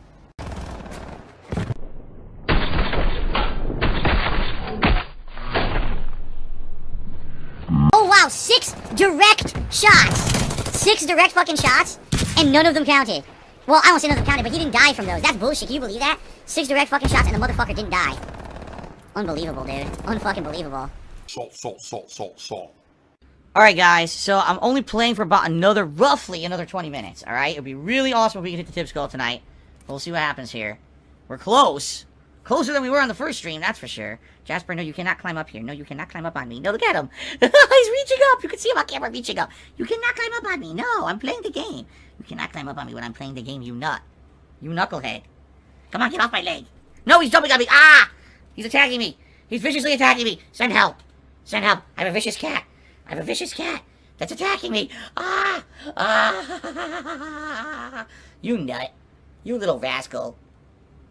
He's a nut. He wanted to jump up on me and get some attention. Oh, looked like he was putting Jasper into a sleeper hold there for a minute. That's an interesting way of holding your cat, but whatever. Alright, you gotta go back down now, buddy. Come on. Oh my god. What a nutty cat. He wouldn't take no for an answer. He's like, no, I'm jumping on you. I don't care. I'm jumping on you no matter what. He's doing it again right now. Come on, get down. Get down. You cannot be on me when I'm trying to play Call of Duties. Come on. Holy crap. Holy crap, man. Now he's looking at my toe. Oh my god, he's looking at my toe. How am I going to concentrate? How am I supposed to concentrate? Alright.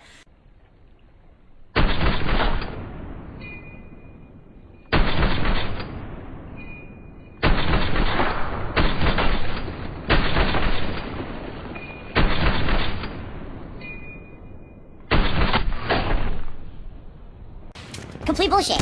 How am I shooting him in the face repeatedly and he just gets a perfect sniper shot off and kills me? The game is terrible. This should not happen. Alright. Oh my god, he's drinking gin. Well, ladies and gentlemen, I'm going to play one more match tonight. We got up to $75 in tips. We were close to hitting the tips goal. It looks like we're not going to hit. It sucks. I would have liked to put the vest on, but I didn't get to put it on all day today, which really blows. Boy, I'll tell you. Remember back in the days of the vest streak when we had to throw out all those stipulations? We had people couldn't vote for the same vest twice.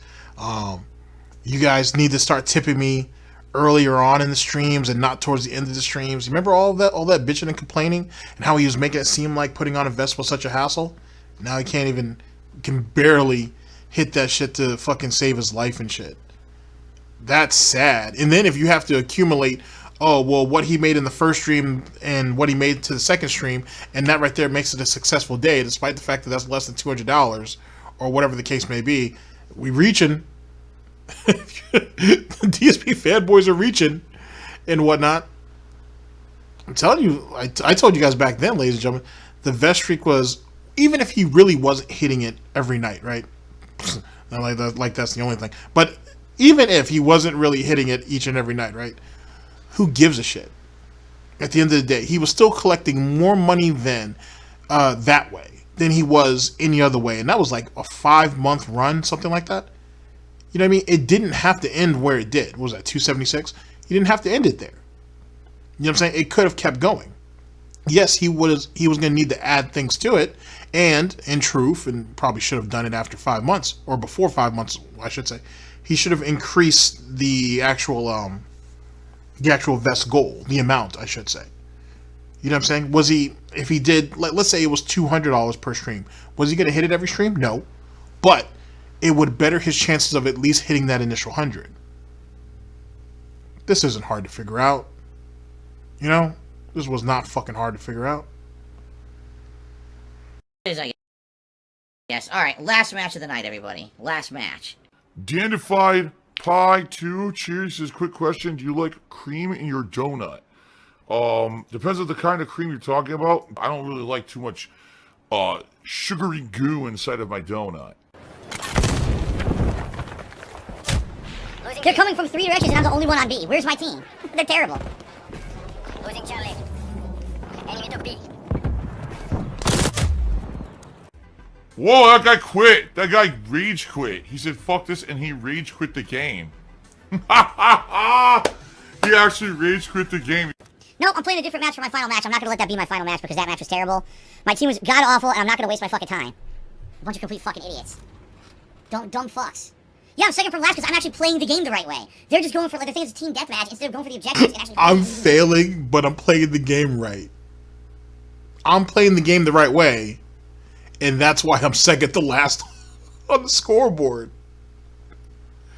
Oh, the justification of failure is amazing. And here's the thing, too, in reality. Just stop playing this. Just stop. Like, don't put it on the back burner. Don't make it a night stream. Just stop playing it. Play something else. What you're doing for a living has a wide assortment of games to be played. If it's really this bad, then just get out. See, the thing is he's trying to appeal to the YouTube and Twitter audience who've been shitting on Call of Duty or been shitting on Cold War since it came out. He's still trying to appeal to those people. And he's failing at it miserably. Because you want to know why, Phil? Because the audience and the people on, well, let's say the people on YouTube, right? 402 Thunder, Blame Truth, Nero Cinema, just to name a few. All of those people have their comment sections open. All of those people will talk to Birdman. Now that I think about it, all those people will talk to whoever on Twitter, whether they defend the game or they agree with them. They're not running around blocking people. They're not calling people morons. They're not doing any of that shit. There's actual, open, legitimate engagement with all of those people. And that's why people keep coming back to them. Phil don't have that. You can't expect people to give a fuck about anything you say when they can't say nothing back to you. That don't make no sense. Wow. But that's what he's trying to appeal to, for, in my opinion. That's the reason why he keeps playing Call of Duty each and every year. Because clearly he's not good at it. He's not good at most shooters that he plays. But because there's been so much outrage against Call of Duty, especially by not just the commentator community on YouTube or on Twitch, or just streamers in general, I should say, but also the pro community have shitted on it. Skill-based matchmaking is one of many things that fuck this game up, but certainly that was probably one of the biggest offenders, and that's all he's trying to appeal to. He's trying to appeal to those people. and whatnot. But those people who hate watch, if you will, they hate watch Call of Duty, they're going to want to leave a comment. They're going to want to say something. They're going to want to interact with other people who are who feel that same type of way. Let's go ahead and play some semantics for a minute. What if, at least for his Call of Duty videos, he opened up the chat for that? Maybe even the Street Fighter videos, open up the chat for that. If these are things that you play on the slow stream, or these are just kind of reoccurring play, you know, these are reoccurring streams that you kind of just do to drum up a bunch of salt and people like to see you rage, then why wouldn't you open up the comment section for at least those videos so you can get the big interaction on them and kind of broaden your reach? If you don't want to do it for all of the other shitty playthroughs you do, fine. But these are kind of outliers. These aren't even playthroughs. These are just salt mines, if you will, right? And so on and so forth, right? This is what people go to see their daily rage or their weekly rage. So why not have the comment section open? And why not take advantage of that? But remember, he's a mature adult with a business degree. Instead of just, oh, we get a few kills, I'm gonna hold back. They're idiots. That's why we're losing miserably, and we can't take B-backs. They're fucking morons. So that's why, yeah, I'm second to last because you can't fucking play it like domination when everyone else is playing it like a different mode. You'll never get a kill. You'll never get an objective. Alright guys, yeah, it's obvious we're not going to get any more contributions. Thank you to those who did contribute tonight, I appreciate it. And fuck you to the asshole who's trying to impersonate other people, you know, and try to fucking sneak in fake tips, piece of fucking human shit.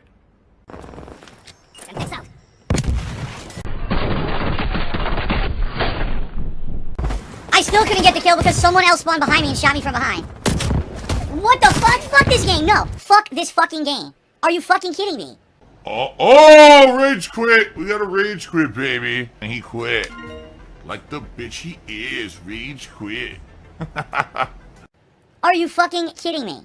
Are you got to be kidding me? No, I'm not gonna fucking play that as my last match of the night. Are you out of your mind? I spawned and immediately someone shot me in the face. I didn't even get to step one step. I got shot in the fucking face. If it's the Pines, I'm not doing it. If they vote for the Pines, nah, fuck it. I'm not playing on the Pines. That map sucks. I want a legit final fucking match, dude. Uh-oh. You okay, Jasper? And then you're sneezing. You okay, buddy? There was a shitload of salt there. There was a shitload of salt there.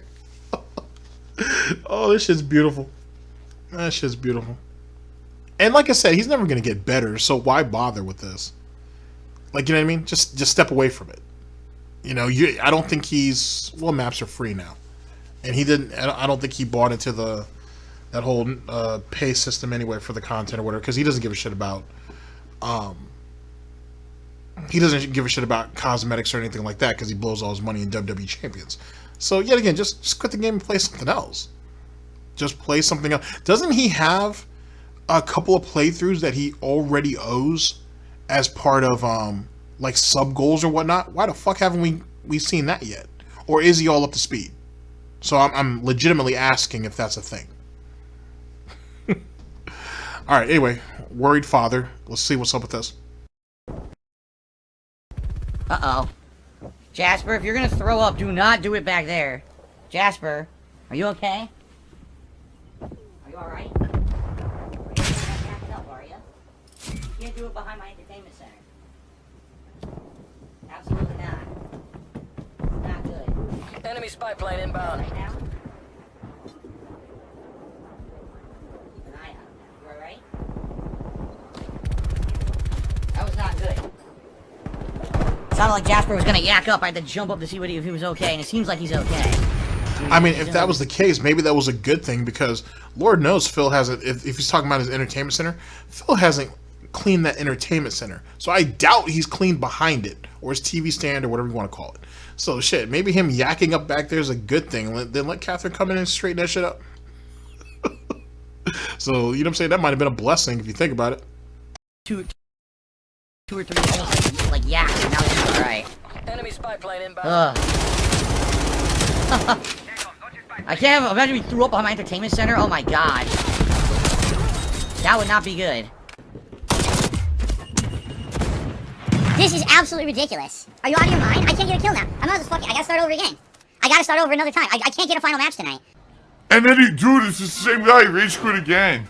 I made him rage quit again. This time I was starting and then I got distracted because Jasper was gonna throw. Uh-oh, Jasper again? Jasper, are you okay? He just did it again. Oh my god, I'm nervous. He keeps doing it. Yes, he's doing it again. He's coughing. He's coughing and sneezing at the same time. He probably got dust up his nose from being back there. Sounds like he got dust up his nose. Ciara, why you mean Jasper looks tasty? That's disgusting. I don't ever want to hear you say that ever again, or you're out of here. I don't want to hear you say my cat, you're going to eat my cat. What the fuck's wrong with you, dude?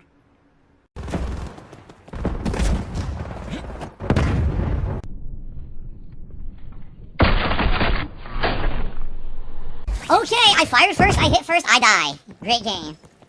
The Italian, it's too salty for me. Maybe if you like a lot of salty, that was like way too much salt for me. In addition to all of that, it's time to say goodbye to Cyberpunk 2077. Now, normally, when I'm playing a game for as long as I played Cyberpunk, which is roughly 40 hours, okay, I would say, man, this is a bittersweet ending because, you know, it's good to be moving on to new stuff because I've been playing this game for a while, but man, it's sad to see it go. In the case of Cyberpunk, all right, here, real quick. So, let me see here. Does Phil talk about the refund thing? Because I was following that for a little while, which was kind of hilarious. Because Phil said he didn't actually have a whole lot of problems with the game, at least not on his end. Now there are plenty of examples of people completely getting clusterfucked by it, but he didn't have a whole lot of problems. But he demanded a refund, and he had actually already done a full playthrough, right?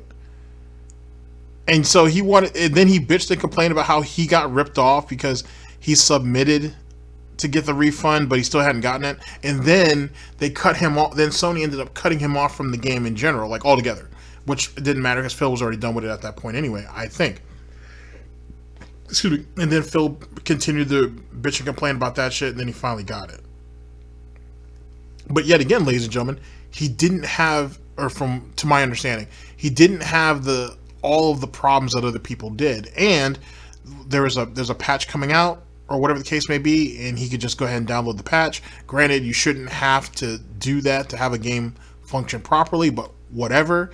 And I thought he was planning on doing multiple walkthroughs of Cyberpunk. Whatever.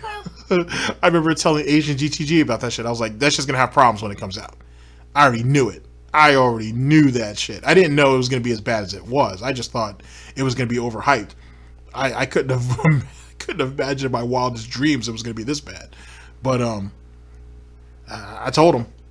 I just wouldn't have thought it was this bad. Matter of fact, Phil was hyping up, not hyping up, but he had recommended a video by another content creator who like demonstrated like all the different type of fuck ups and whatnot, and how different developers were saying certain stuff and how they overpromised on a bunch of things. It's a great video if you guys haven't seen it. I'm sorry, I can't think of the name of the dude at this point, but it's a great video. It's like 45 minutes, maybe an hour. It's worth the watch. It's definitely worth the watch. If I remember to, I'll see if I can get someone to put it down in the comment section or in the description box, if I remember to. But that was a great watch. And like from like day one till launch, it's all there. It tells the complete and utter failure story of Cyberpunk for the most part.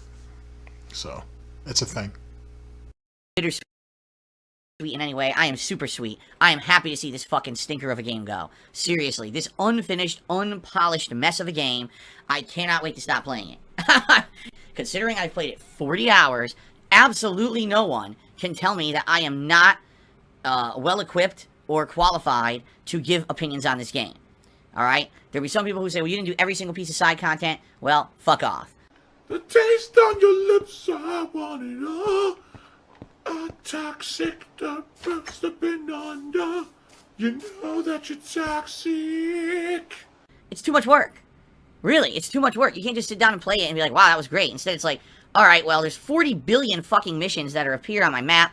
What the fuck do I do in this jumbled mess of a disorganized, unpolished, glitchy-ass game? And then you gotta try to figure it out for yourself. You're basically thrown to the wolves. And one day you could sit here and play the game for 3 to 4 hours and have a great time. And another day you could sit down and be like, that was the most boring, tedious, annoying, glitch-filled mess ever. I really wish I didn't even play it today. And that's been my experience with Cyberpunk. Ah, taste on your lips is paradise. But I know that you're toxic. Unleash the beast. Toxic. Oh. The game sucks. The game was made very poorly. If it was more streamlined, if it was understandable, I would have probably enjoyed it a lot more, and I probably would have taken my time with it and did what I felt was meaningful content. It's impossible to even tell that in this game because it's so poorly made. So, we're just going to finish it today, stick a fork in this fucker, and move on to better games. Alright? Richard Link cheered and he said, watching the pre-stream gives me a warm feeling in my tum-tum. Well, if you got a warm feeling in your tum-tum, it probably means in a few minutes you're going to have a very warm feeling coming out of your bum-bum. So I recommend that you clear a path to the bathroom. Alright? It doesn't sound very good to me. It sounds like you may have some problems very shortly.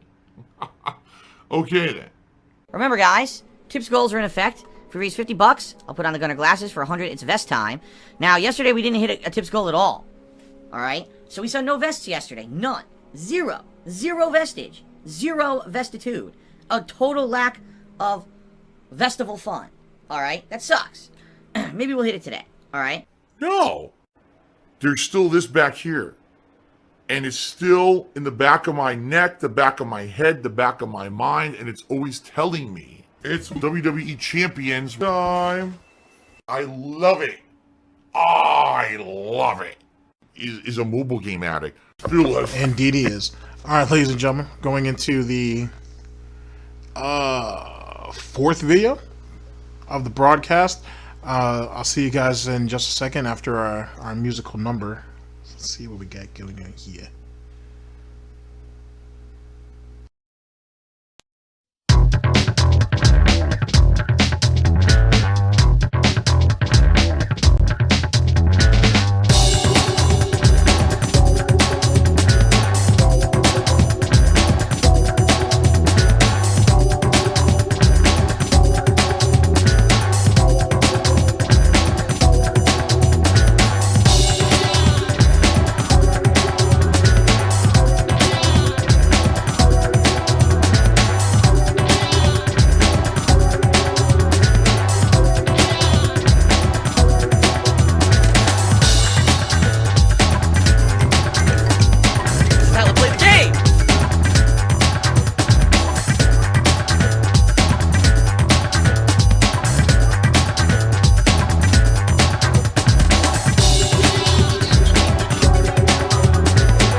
Warning. What you may see right now is going to be absolutely disgusting.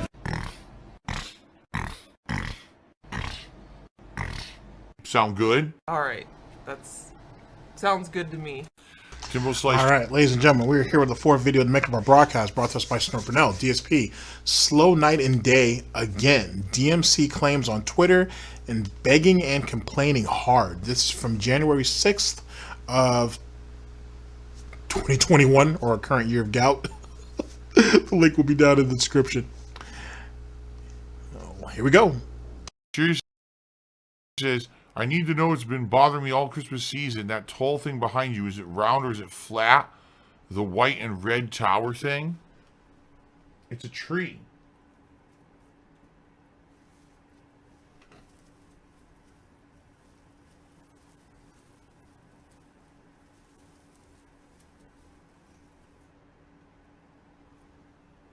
Okay, wait a second. I just thought about this. So ever since we got the new chair, right? And now that the spinning gimmick is done, and I don't know about the bubbles, but that spinning gimmick is done, right? Couldn't he put like some small shelves or something back there, kind of like what he does with the PS5 and all of the other little bullshit, and maybe put some of his statues back there or something? You know, kind of like liven the place up a little bit, kind of like what Wings does on his streams, where he has like that nice little area now. He cleaned out the exercise bike that wasn't being used anyway, and some of the older chairs that have seen better days.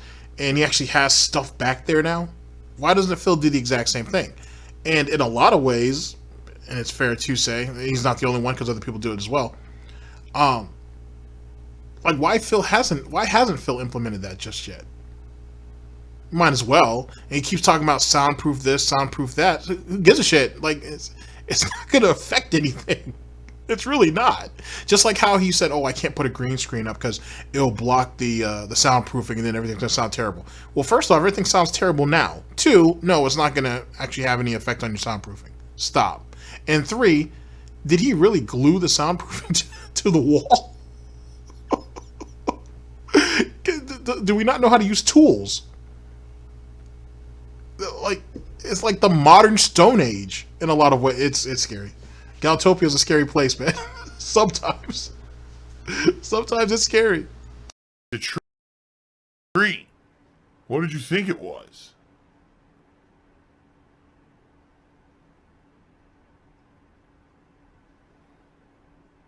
Yeah! Woo! Right up my ass, baby. I love it. Whoa! I love that. Pain is pleasure. 3D, for those with 3D glasses on right now. Here you go, some 3D excitement. There you go. It's a treat. What did you think it was? Now it's not going to sit flat. Oh my God. Now look what I did. I got the chair. Philip Smelly Chair has subscribed to the channel. Do I think I'll hit the tips goal today? Well, let's see. 15 minutes left on the stream. I'm at $32 out of 100. No, I don't think I'm hitting the tips. Damn. Oh, how the mightiest snorts have fizzled out. You see, the thing is, this always happens, believe it or not. Like, every year, at least in the first couple months of the year, it gets like this, which is usually around tax time, but Phil ain't paid his taxes in years, so no one gives a fuck. But it's usually like this. It's usually like this. This actually takes me back, I think, to like 2018, where, go back to anybody who restreamed Phil, they remember having 2-hour, 4-hour streams if they were doing it during the day. And he make it like $16, $20, maybe $40 for the whole fucking stream. I remember those days. That shit was fucking hilarious. Pepper's Farm remembers. Oh, and he used to get mad about it too. He used to be big mad. And then that's when YouTube needed to step it up. Or if you can't show up to the streams, please contribute anyway through various means. This is just all part of the cycle. It's all part of the cycle. And that, and with the way the economy has been because of the pandemic and so on and so forth, these next couple months might be rough for him. They might be rough. I don't think he can expect only Iced Coffee or Planet Jeff or any of those other guys to really come through and play Captain Save a Pig, you know, night in, night out. I don't think that's going to be the situation. Clearly it's not. So it is what it is. If he has to combine tips together for the entire day to make himself feel successful, then it is what it is. On this stream today. It's a shame. I would have liked that. But we've come a long way, ladies and gentlemen, from that $1,200 in tip money we used to get every week from the Vest Streak. Guaranteed money. Remember that. That was $1,200 a week just in tips. That was almost guaranteed for the most part. And not even talking about, yet again, I'm not even talking about bits, and I'm not talking about subs. We're not even talking about those things. Just tip money. Just tip money. And then he became complacent, you know what I'm saying, because he expected it. And then because he started to expect it, his ego started to get big because he was tired of people clowning him. And then he started to dictate what vests could be used and which ones couldn't. And those whole vest celebrations were just pathetic. We've come a long way from all that, ladies and gentlemen. I wonder what he's going to do on the anniversary of that. Of it failing, I should say. Maybe we should have a special event. I think we should have a special event for that. That'd be hilarious. But I guess the game's so bad, no one cared to come by and contribute for it. And it's not my fault. This right here sucks. Well, I guess that's what happens when I fucking, you know, when I waste so much time on Cyberpunk. Hopefully the new game's coming out, people will like a lot more. Okay? Alright guys, thank you. Honestly, you guys have to promise not to make fun of me. Because I'm very sensitive. You guys know this. I'm very, very sensitive. And if you guys say anything to hurt my feelings on pre-stream, I may cry. I would prefer tips tonight, Earlier today, I finished Cyberpunk 2077, and I didn't even hit a third of the tips goal. I was like, wow, people really don't like this game. So it'd be nice if we could make up for some of that tonight. That's not begging. That's business. One more quick thing. Ladies and gentlemen, please be sure if you follow me on Twitter, and you want to make sure that you're in the know about my schedule and other things, please follow my backup Twitter account. You can find out what it is by typing !Twitter2 into the stream chat. Why am I telling you this? Because sadly, I've been under attack again by false DMCA bullshit over on Twitter. And I don't know if I get a certain number of these false claims if they'll actually suspend my Twitter account or not. I have no idea. Okay? So, I want you to at least be in the know that if that does happen, I have a backup that you can follow. In that backup account, I'll literally just post text. I'll never post anything else but text on it. So that way there's no chance it can ever get taken down. So FYI, yes, please follow that alternate Twitter account just in case. Again, I don't know how Twitter works. My Twitter has never been suspended despite the fact that I have had many of these false takedowns in 2020. It never got frozen or whatever. It just, you know what I mean? It just kind of, I just kept getting them.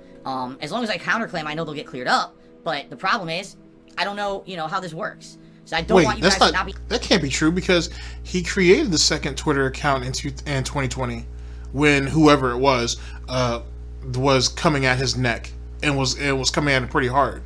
Now he may be right that the account never got suspended, but he certainly stopped using it for a little while and jumped over to the second account. Semantics. In the know, not be able to follow the schedule or whatever because my Twitter gets taken down. So please check out my second Twitter account, my backup Twitter account. All right, guys? Okay, I'm indoctrinated. Sounds good. Now, guys, if you want to help me out the most tonight, please tip me. I appreciate the contributions already, but please, tips help more than anything. Earlier today was very, very slow for tips because I was playing a terrible game in Cyberpunk and finally finished it, thank God. So hopefully things will turn around, but I digress. Let us continue with the story. And every single person could, oh, that's e-begging. That's not begging. That's advertisement. Oh no, wait a minute. Oh shit, I missed! Wait. I completely missed. Fuck. I missed the water. Oh my god, he's drinking gin. Mark McCullers, when was the last time we hit the tips goal? 2 days ago. It's been slow. Today was slow, yesterday was slow. I don't know what's going on. Alcoholic Mormon's trying to be a jerk here, and he's like, oh, you have to follow these strict rules if you want to contribute to Phil. You have to understand something. It's not about that. It's about I've gotten so many fake tips in 4 months. I just told you guys, no exaggeration. You have to understand, in the last 4 months, I'm not exaggerating if I told you that I had thousands of dollars of fraud done against me. I wish I was lying or exaggerating. I'm not. Thousands of dollars of fraud. And that equates to me thinking I have money that I don't have. That equates to tons of fees. That steals money from me. You have to understand, guys, that I have to protect myself and my business. I can't just have so much fraud happening that I lose tons of money because of these assholes. So I keep in mind, if he was really refunding these tips immediately, like he says he does, this wouldn't be then those fees and everything wouldn't have been a problem. You know what I'm saying? If he wasn't taking the money out at the end of the night immediately, like he's been known for doing, which is the reason why people hit him with the chargebacks the way they do, he wouldn't be fucked the way he's fucked. You know what I'm saying? If he wasn't a fucking dumbass and did at least what Wings does and keeps like $1,000 in there just in case shit happens, there wouldn't be a problem. But Phil does this all to himself. He doesn't mind biting the early withdrawal fee. He doesn't mind trying to dispute clearly troll tips. He brought this all upon himself. Because he's greedy and he's stupid. And especially if you know it's coming from the same people or the same group of people under these names that he has mentally memorized, right? Then fucking stop. Just block the... Matter of fact, he has the option of blocking them from tipping. So just outright do it. Matter of fact, just in the last video, he boasted... Not the last video, the one before that. Sorry, give me a second. Yeah, he said he blocked 286 fake ones. And yet you still have them coming through, typically from the same person? It sounds like you're just trying to dispute him and hoping that you're going to win. And then suffering whatever consequences may be, if not. You're doing, yet again, he's bringing it on himself. You can't feel bad for that. You really can't, or you really shouldn't. It is tougher now if you want to tip me, but this is something that I have to do to protect myself, my family, my business, my income itself depends on this. So I'm sorry about that, okay? I am sorry that you have to make a registered PayPal account to tip me. Obviously, I want your guys' support, but, you know, I have to do that to protect myself. I'm sorry. Well, then don't be mad if people aren't contributing, because people don't want to expose themselves to help your dumbass out. It don't work that way. At the end of the day, a straight line is going to be always the easiest way from point A to point B, right?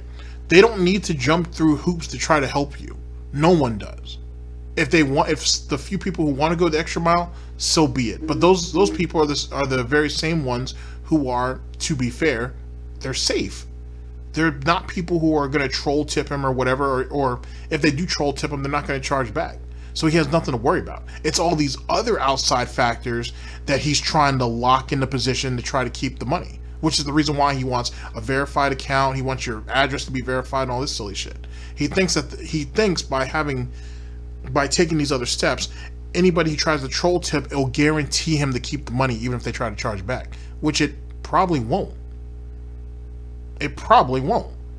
And if they go through all this trouble to get thousands upon thousands of dollars of fake credit cards, then they're probably just attaching fake names and addresses to them anyway, which means not a goddamn thing about anything. So now, with our $30+ a night happening, whose fault is it really? Block them or refund it immediately. Period. End of story. You've been willing to derail your streams to verify it, so same concept.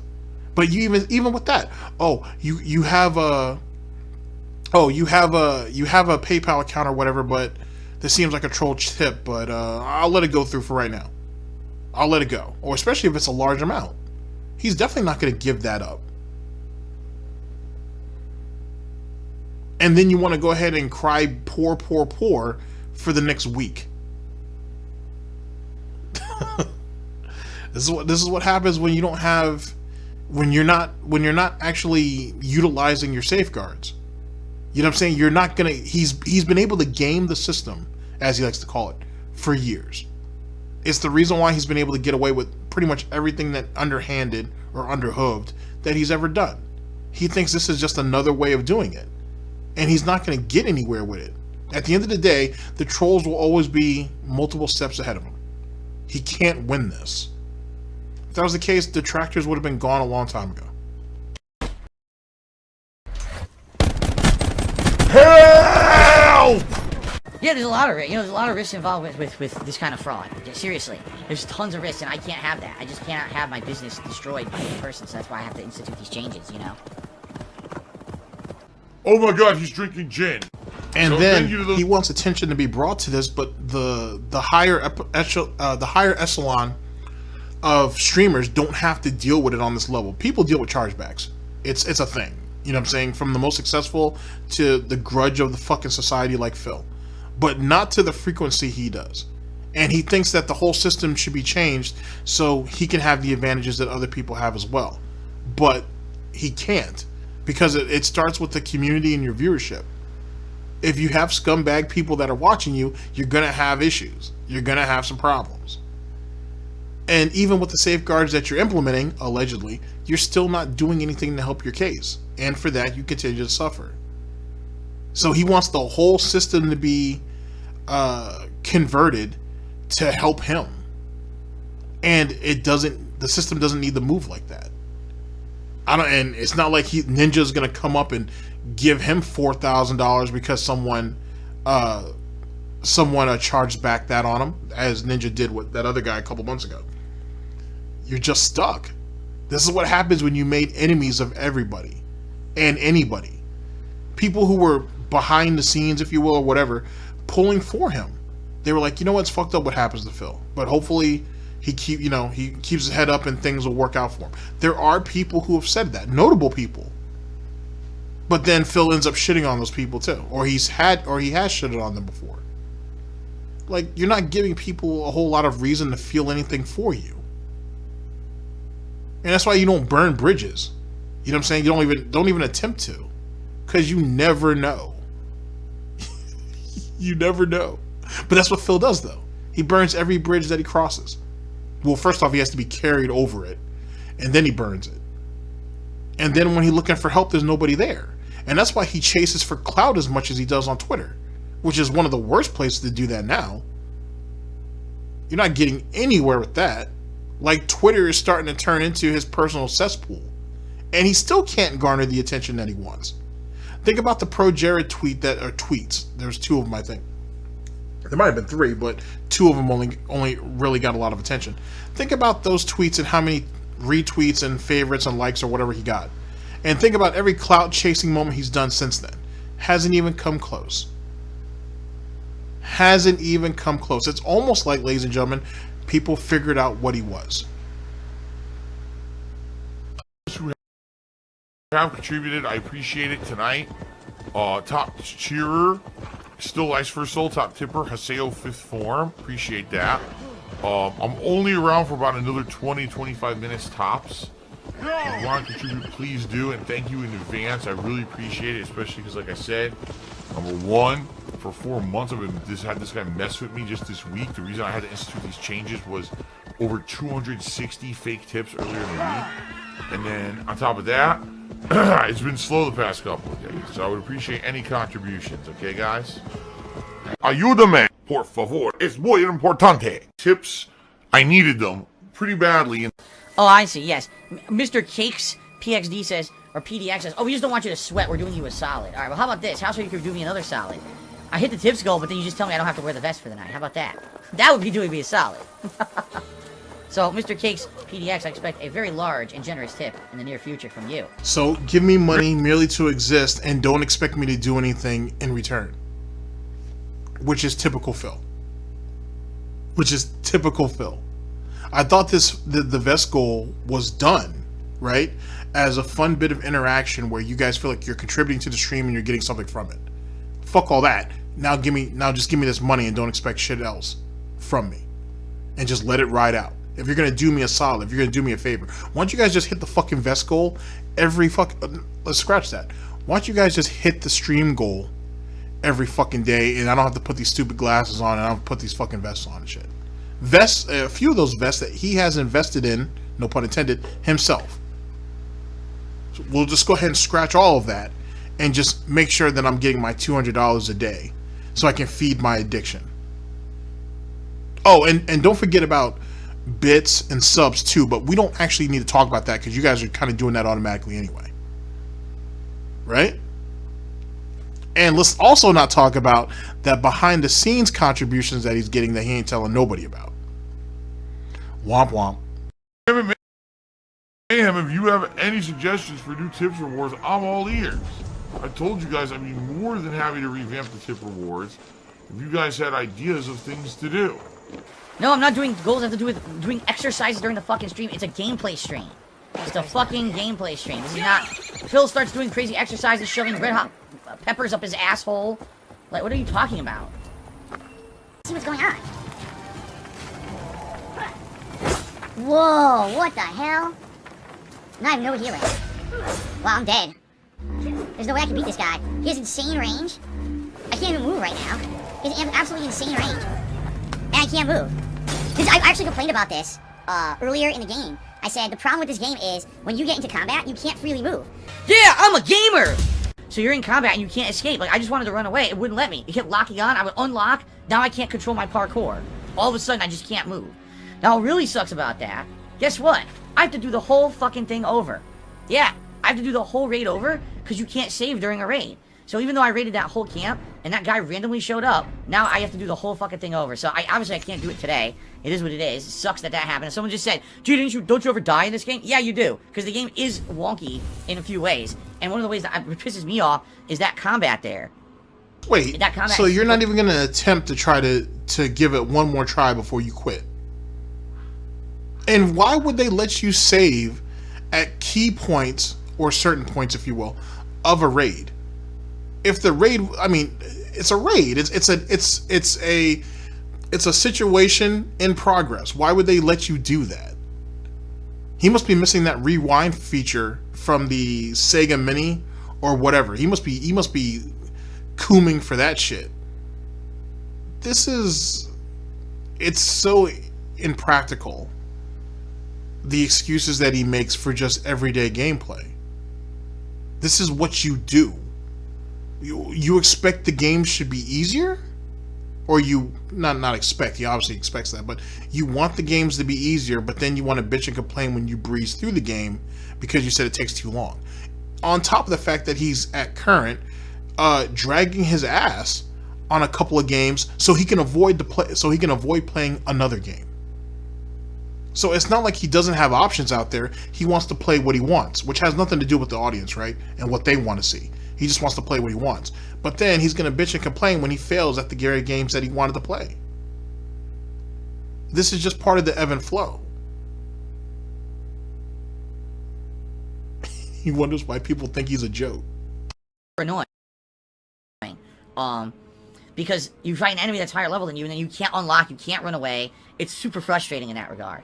And then obviously this is a clear wage quit in progress because we only made $65. And that's another thing too that's absolutely hilarious. And I'm sure all of you guys know this, that by far money is the determining factor in everything he does. And when tips are low, obviously, that's when you start seeing this attitude. That's when you see him wanting to quit games. That's when he's saying, I'm wasting my time. But then other nights, though, oh, well, we'll go into overtime because he really needs to push for it. Which, ironically enough, not even ironic, coincidentally, coincides with big events that come on with WWE champions. Not all the time, but most of the time. Or allegedly when he has a day off coming up. So obviously, we're financially driven, despite the hundreds, if not thousands of dollars in bits and in subs that are given each and every month. Wow. He thinks he's going to be able to go another 5-10 years like this? Combat itself is good, but it's like they didn't integrate the movement of the parkour with the combat. It's like when you go into combat mode, now you're locked in and you can't escape. You just have to fight, which I couldn't do there. I had no healing, and I didn't have any arrows, what was I going to do there? So This guy constantly whining. Wah. Shut the fuck up. God damn. Wah.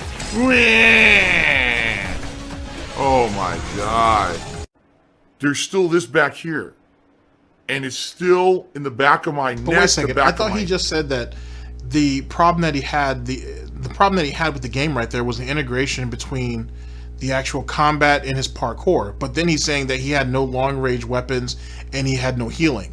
Those are two responsibilities that fall on him and have nothing to do with the general mechanics of the game.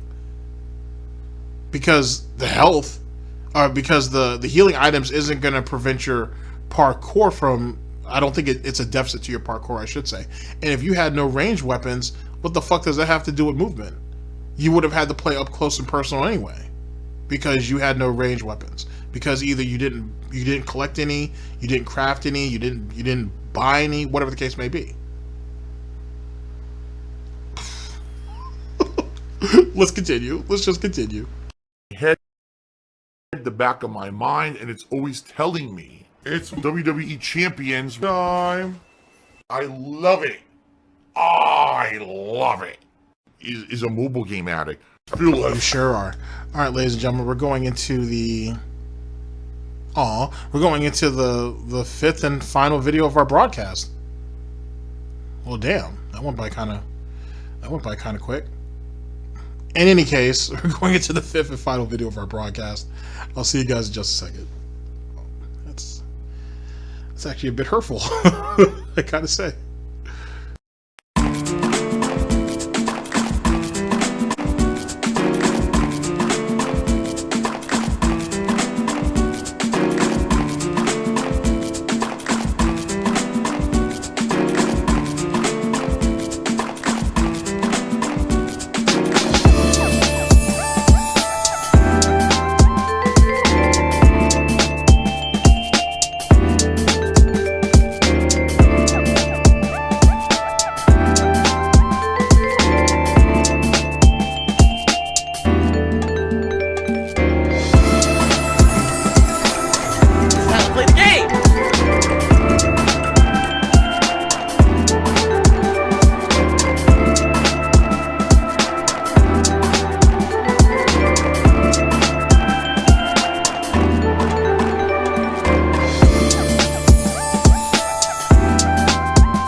warning.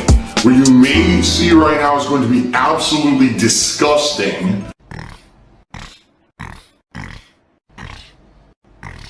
Sound good? Alright, that's... sounds good to me. Now, to clear the air, yes, there is still a pending Viewer's Choice event that needs to happen. The name of the game is Divinity Original Sin 2. This was a game that won the Viewer's Choice last year, but because I was in the midst of playing Fire Emblem Three Houses, which was already an existing Viewer's Choice event that was a long-ass RPG, and because I knew I had Yakuza 7 coming up, which was going to be a long-ass new release RPG, I said I have to wait to play this game. And I am waiting to play this game. It is going to be played this year, but I have to finish up with the current content that I'm doing, including Yakuza 7 and Assassin's Creed. Wow. I knew it. I fucking knew it. I fucking knew it. And I think he was bitching about that on Twitter when that game made it onto the poll. Because for whatever reason, he's never really wanted to play this game. Anyway, ladies and gentlemen, we're here with the fifth and final video that will make up our broadcast. Brought to us by Burnell, DSP. Let's see, no Divinity Original Sin 2 for now. Starting to get Mario Sunshine vibes. Let's see, celebrating the removal of Pogchamp emote. This is from January 7th of 2021. The link will be down in the description. Pogchamp. Oh, the Gout shit. Right. The Gout stuff. Alrighty, here we go. If you do want to support me the most, please tip me. Tipping is the best way to support because I get those funds immediately to put towards important things. For example, tonight I'm going to buy Immortals Phoenix Rising so I can start playing it tomorrow. Your tips directly today will pay for that. See? And every single person could, oh, that's Wait, but you owe Divinity Original Sin, but we're going to still put that shit on the back burner to play this game here, Immortal Rising. And aren't we playing Call of Duty like twice a day? Or twice a week? Why don't we cut one of the Call of Duty streams then so we can fit Divinity in? Oh, hurtful. Just hurtful. That's not begging. That's advertisement. Capcom USA today came out with new rules and guidelines for the new year on how you can use their content on the internet. And people seem to be up in arms about this. Although, I don't really understand why. But, I guess, basically, in a nutshell, let's cover some of the things that they talk about, alright? First of all, they're basically saying no raw gameplay footage is allowed. They say now if you do commentary over it, if it's a let's play, if you're editing content for a walkthrough or a review, that's perfectly fine, because that's transformative work. But they're basically saying if you're just doing raw gameplay, they don't like that, alright? Another thing that Capcom is saying is not allowed is sexualized content. You cannot create sexualized content with Capcom stuff. They also basically say... Yeah, they're talking about the mods. Actually, Maximilian did a great video going over all of that. Basically, people who make mods... Well, no. People who make mods for profit are probably gonna take a hit. Like I said, they want you to add something transformative if you're gonna post it, or if you're gonna post it and monetize it. That kind of makes sense, to be honest with you, to some degree. What else? I mean, there's a whole slew of shit, but it's not completely terrible, to be honest. It's not exactly the best. Like, there's going to be some people in the future that are going to run into some roadblocks with shit, but it's not like the worst. Like, you know what I'm saying? It could have been much worse if you think about it. Actually, there's some double speech in a lot of those things that kind of makes you wonder you could probably get in trouble for doing the right thing anyway. So, I mean, time will tell on it. But, yet again, that's something that's going to eventually happen anyway. Sooner than later. And especially with all of the DMCAs that's been going on Twitch. Sooner than later, if you're a streamer, and if you're doing this for a living, you're going to have to pay some type of tax or some type of toll to play video games on stream for profit. Sooner than later. Beyond playing the game itself. It's just going to be a thing. Or, the best way to... Not that I'm trying to give ideas, but a better way of implementing it is actually setting up almost like a gamer pass, right? If like you get like, okay, you're a streamer, you have to pay such and such money, and we'll give you access to this library of games. And the library, and then if you really want to be a douchebag about it, you can break the game, some of these games up into different tiers. So they would have to subscribe to all of them, which means they'd have to pay a toll for all of them. And there you go. So then now you're not even really, now you don't have to actually buy the game, if you will, because you're paying for the service that allows you to have access to them. And like I said, you just pay the toll like that. Eventually, it's going to come down to something like that. Sooner than later. Sooner than later, it's going to come down to that. And the people who are already in the top, Devin Nash calls it, the top 1% of streamers, they're not going to give a fuck. They're already multimillionaires. They got sponsored deals and so on and so forth. They could literally just do just talk all day. And if they're interesting enough to do that, excuse me, and they'll be fine. It's for everybody else who's on the move up is going to get hurt. But they don't care about it. They could certainly speak out against it right now if they wanted to, but they're not going to because it doesn't affect their pockets just yet. If it ever is going to. Don't want you exclusively using their IPs for like personal gain. Now, again, that's kind of a gray area. Well, anyone who's a Let's Player, anyone who's a live streamer, you're basically doing this as your business. You're making money off of it. That's personal gain, right? So are you saying, Capcom's saying you can't do that and monetize your videos anymore? I don't know. They would actually legitimately have to sue you to get your content permanently shut down.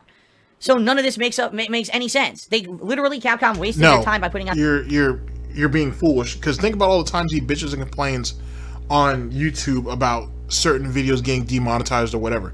All they have to do is go to YouTube. YouTube's going to do what they do, get on their knees, and then boom, the videos are demonetized. And then if they really want to go the extra mile, they go on Twitch and be like, yeah, DMCA his ass. And then there, end of story. If they really wanted to put an end to that, you know what I'm saying? And the thing is he's already told you this before when it came to other game companies and publishers and whatnot. So that's what it comes down to.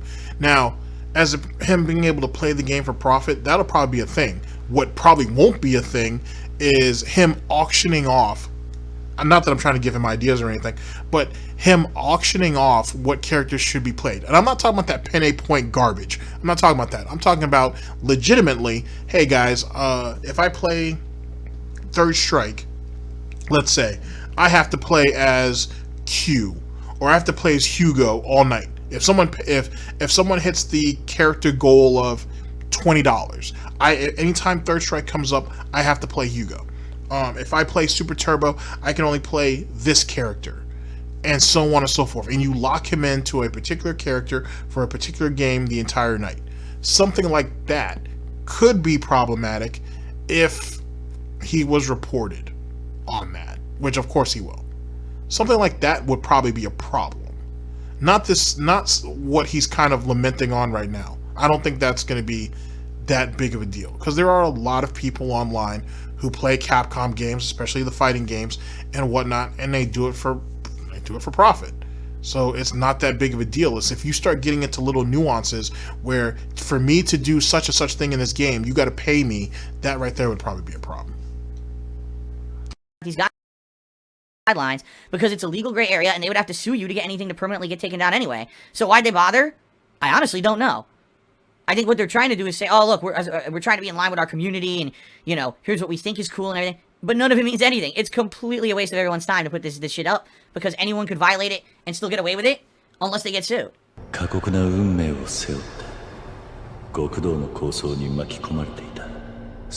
Really, Tommy, that 100-bit cherry says, is it true you and Kat share a bunk bed? Do you get the top bunk or the bottom? No, we actually we live across town from each other. You didn't know? She lives on the other side of town. You know, if you listen to the complete nonsense that some idiots say about us, apparently, number one, she doesn't even live with me. She's not my wife. It's a lie. Then, oh no, they're married, but they don't live together. She left him like 2 years ago. Like the craziest shit you hear, they're morons. No, I sleep in the attic and she sleeps in the basement. That's how it works. I mean, I remember when she was sick and you made her sleep downstairs so you could sleep in your own bed. I do remember that. And in actuality, that should have been the reverse. Because he's like, oh, I need to get my sleep so I can work. That girl was sick and she was going to work. Whatever. Anyway, thanks a lot. That douche kid Cheers is a cat. Okay, she is. She's actually getting much better. Finally, her cough is starting to subside. She's still coughing, but it's finally starting to subside. She's been sleeping downstairs recently because she's been choking so much that it's been keeping me up. So she's actually been sleeping downstairs recently. And so it's good because I can actually get my sleep. Twitch has banned the Pogchamp emote. It doesn't exist anymore. If you type in the Pog, it's a global emote. It used to be the emote of all people, Gutex from the fighting game community, making his classic face for the camera, or whatever it is, right? So, they removed it. Now, personally, I don't know anything about this fucking guy anymore. I don't pay attention to the fighting game community. You guys know that. I have nothing to do with that shit anymore. But Gutex always had a bug up his ass about me. Him and Mike Ross. Like, if you remember, back in the day when Street Fighter was blowing up, Street Fighter 4, so we're talking over 10 years ago, Street Fighter 4 was blowing up. And I, at the time, was becoming an established YouTuber. People were coming to me to watch me do not only Street Fighter footage of Street Fighter 4, but many other things. Okay? Many other, all the different variety of games and stuff that I used to play. I didn't know who Mike Ross and Gutex were at the time. Like, I had no clue who the fuck they were because I didn't watch other content creators' footage. And I think a few times in videos, people asked me what I thought about them. I was like, I don't know who the fuck they are. I don't know what you're talking about. Now, I don't know if they took that as, like, a personal insult or some shit. Because I don't know who you are, and I don't like your content. I guess they basically hate me for some reason. Like, I remember, there were interviews where people would ask them at tournaments, what do you think about Darkside Phil? And they'd be like, Darkside Phil, oh, that fucking hack, I don't know who the fuck that guy is and shit. And I was like, people would come to me and show me that footage and be like, why are they talking about you like that? And I'm like... First off, I don't remember seeing that one, and I've looked for that. I haven't actually seen that one yet. I do remember a Mike Ross interview where they asked him about Darkside Phil. And he kind of just, like, laughed it off and was like, I don't know, I don't follow his content, it is what it is. No different, really, than what Phil said about them dudes. So, don't know what he's talking about. At all. Doesn't mean it didn't happen, just means I haven't seen it.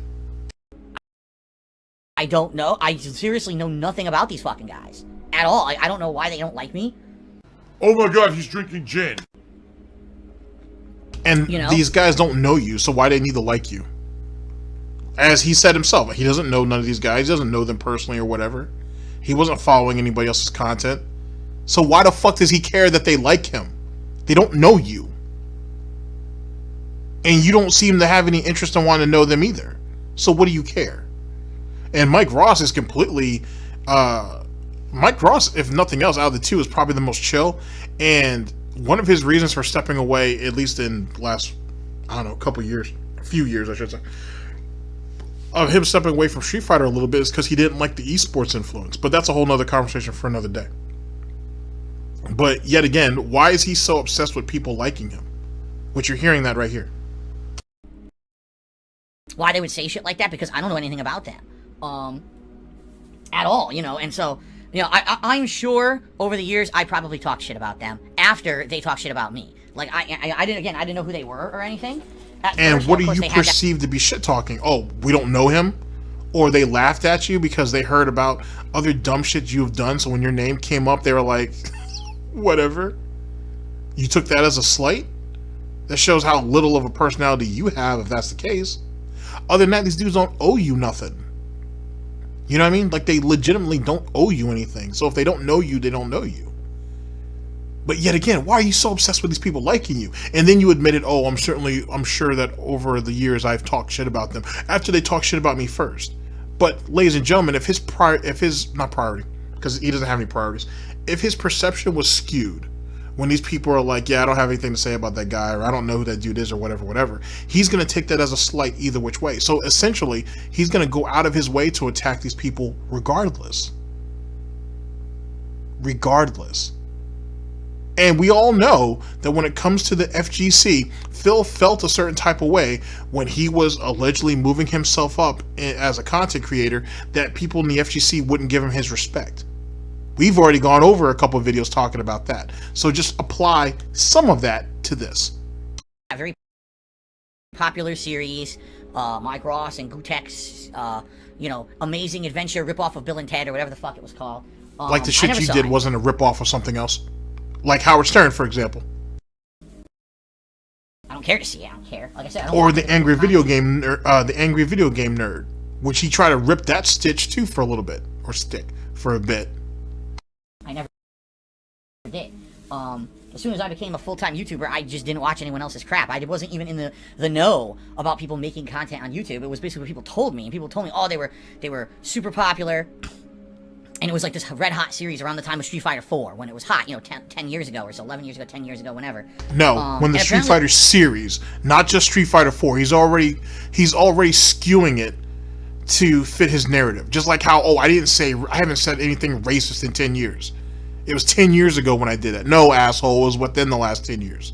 Get your facts straight. They just didn't like me. Whenever people asked them about me, they just blew it off, or they would say something negative about me. See, I don't know. That right there is our smoking snort. They said they didn't like me, or they acted like they didn't know me, or they just blew off the question. No one has to fucking know who you are or acknowledge your fucking existence, Phil. Nobody. And that's what he's really mad about. And if you take that as a slight, if you're such a small, pathetic little man like our boy here is, then of course you're going to levy attacks at them. And that's what happened. That's why that one slanderous interview that he's talking about, I haven't seen it. That doesn't mean that, granted though too, I haven't worked that hard to find it. You know what I'm saying? I found some interesting interviews, but I haven't found that. If it exists, it'll eventually pop up. Someone has it. But I haven't seen it. And Phil is good at exaggerating bullshit to fit his own narrative of being the eternal fucking victim. Now, seriously, like, I haven't dealt with these guys in a million years. I think the one interaction I ever had with, like, Mike Ross was that he was at a Street Fighter 4 tournament, and he was, like, doing really well. My friend had to play him in tournament, and I think my friend lost to him. But then later on, there was a tournament online, and my friend beat him or something. I don't even know. Yeah, who cares, right? Like, I have zero interactions with these guys. Yet, every once in a while, wait, I thought you said that you weren't. I thought you said you weren't following the community. You were only worried about yourself. So how did that come into play? And yet again, why are you so obsessed with these people liking you? Oh boy, which goes back to the situation with the FGC. He's so desperate for these people to acknowledge him. You know what I'm saying? Because they wouldn't acknowledge him back in 2005 and whatnot. He still held on to that shit all the way up till Street Fighter 4, and obviously with this, throughout Street Fighter 4. And then he's like, oh, I never slandered them, I never did anything to them, but yet you're calling their super popular show nothing more than a ripoff. Actually, Phil has slandered, if you want to call it that. He is shitted on, let's say that, on pretty much anything big that was ever done in the FGC. Let me give you an example. When they had that cross-counter reality show bullshit, or not reality show, but really like competition or whatever, Phil shitted all over that. And then when Ares or Avoid the Puddle end up fucking up royally on there, Phil ain't made like 2 videos going over that. If you guys follow, for any of you guys on the Fight Club channel, that's coming up on the list too. Because most of you guys may have never even heard of that situation. That was during Street Fighter Cross Tekken. And the nonsense that happened with that. And not to say, I think her name was Miranda. It wasn't exactly the best situation for her. I get it. And when it shouldn't have happened. You know what I'm saying? Just because she was an attractive female or whatever. But then she ended up, instead of her quitting the show, if I remember correctly, instead of her quitting the show, she ended up dicking over one of the other competitors on the show and got him fucked too. Just because she wouldn't just outright quit. If I remember correctly. It's... That whole situation's a mess. That whole situation was a mess. But Phil went ahead and gave his hot takes on that shit too. And he don't even know, or he didn't know most of those people, at least not on a personal level. Text. Like, he would just, out of nowhere, say something negative about me on the internet, and people would tell me, did you hear what Gutek said about you, or whatever? And I'd be like, why, who, what? What are you talking about? Right? Like, I don't understand why people love to bring me up and shit. They always have my name in their mouths and stuff. Well, I don't even know who the fuck these people are, why they talk about me. Okay? So really, not many interactions besides negative ones that they talk shit about me, and I'm sure at some point I probably talk shit back to them. I have no idea because I don't remember. So then I want to say it was 2-3 years ago. Actually, I'm really glad that SNORTBUCKS is using this filter, because you really see how much he spazzes the fuck out. Like all the back and forth, and he can't make eye contact, and just all this squirming he's doing. Great choice. Great choice. It was 2018. It was 2018. I remember. It was 2018. And... Oh, are the PS5 noises on? Oh, I'll mute them. Sorry, I didn't know if that was bothering you guys. I didn't even realize that was on. There we go. So it was like 2018, and... was it 2018? It was. What? I can't remember. What was the year when Ninja played Fortnite with Drake? Whatever year that was. I don't remember what year that was. Who fucking knows? Because it's all pointless anyway, right? I mean, I'll be honest, just like any other normal human, yes, am I jealous of certain people and people who are successful? Wait, whatever. how are you going to sit there and say that's pointless in anything anyway when you still bitch and complain about how that didn't help the gaming community, it didn't help the Twitch streaming community, it only benefited Drake? Oh, well, it only benefited Ninja. Ninja was the dumbass who said that shit only benefited Drake, which is whatever. It wasn't like Travis Scott or somebody also in there too? That was like in their little group. It wasn't just Ninja and Drake. There was somebody else there too. There might have been 2 other people in there now I think about it. I don't know. I guess that point really doesn't matter now, but you know what I mean. And Phil still laments on that bullshit. like no one famous wants to stream with you. Like, let's be honest, Phil. Like, no one wants to stream with you. I mean, at best, his best shot, that's going to be it's going to be a separate video in itself, and it might be a struggle against the Grease later on at somewhere down the line. But when he tried to play with Kenny Omega, and most people forget about that part because after the Kenny Omega thing fell through, not that it never even started. Like, you know what I'm saying? Like, Kenny Omega kind of gave him like a half-ass answer to a situation. People ran up on Kenny Omega, told him what it was. Kenny was like, well, I kind of just threw it out there just because, you know, so on and so forth. I'm not trying to piss anybody off. Then Phil jumped over to Low Tier God. Excuse me. So that's how that whole situation played out. But even still,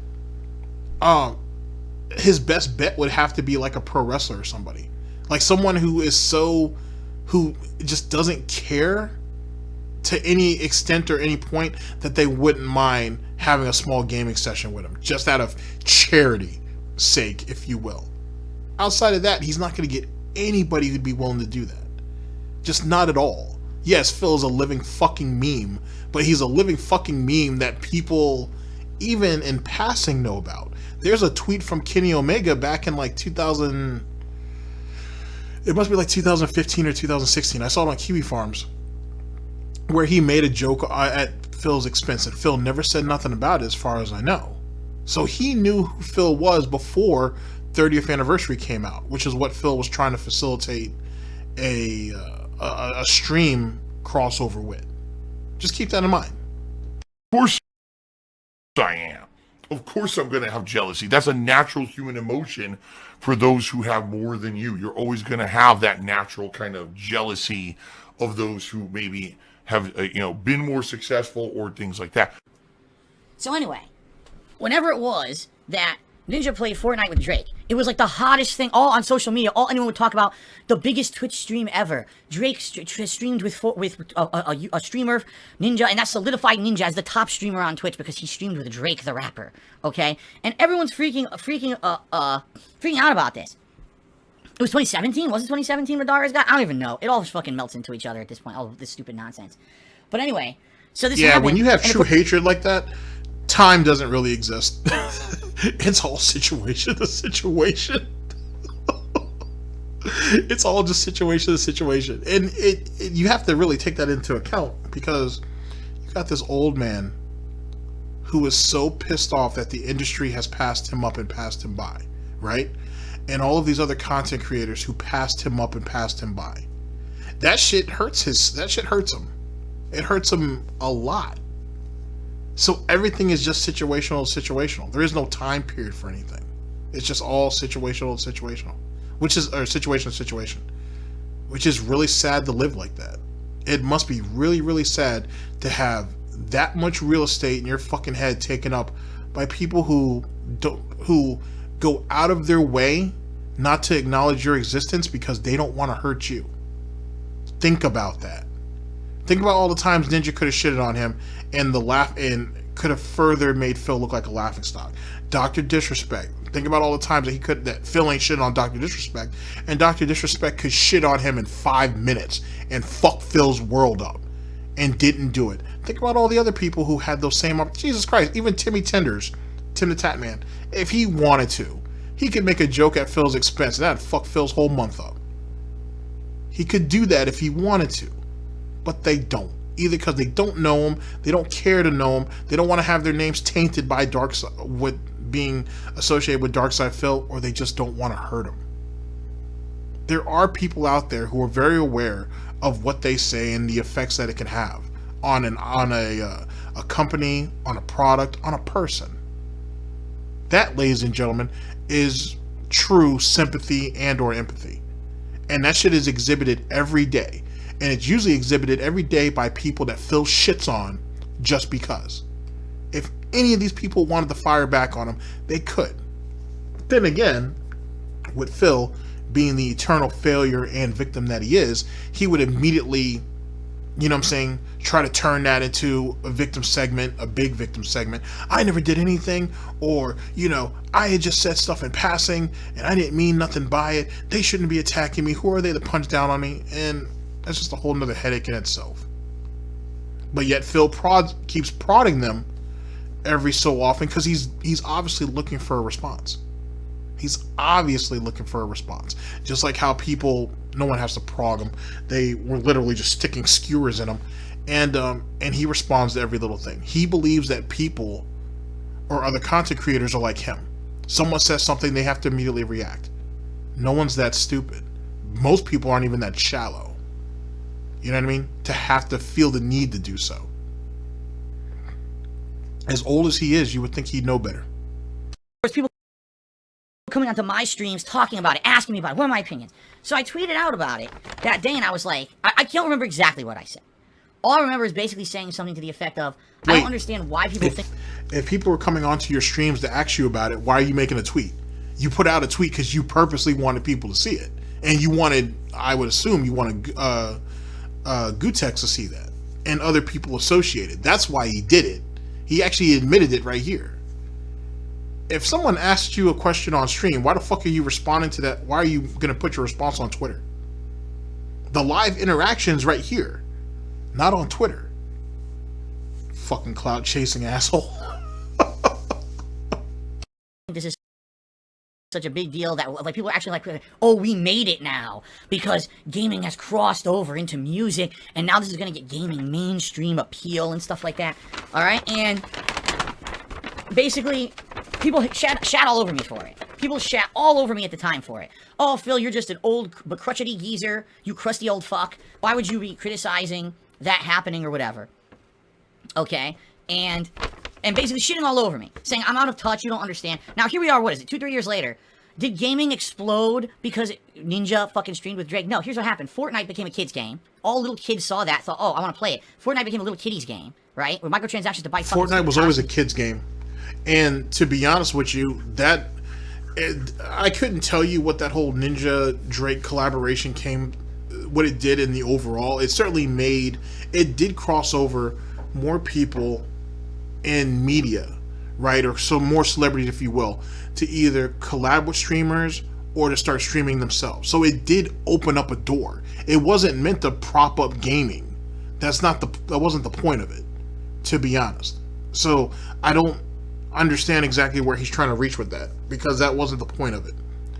On top of that, Ninja ended up, whatever relationship he may or may not have had with Drake, which I assume it wasn't. A lot of people think it was all staged. It was all pre-planned, if you will, which it probably was.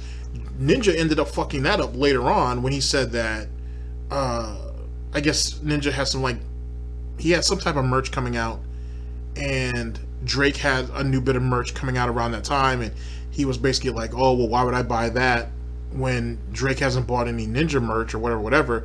And then he went into this whole spiel about how Drake used him to get even more popular, despite the fact that Drake was always more popular than Ninja anyway.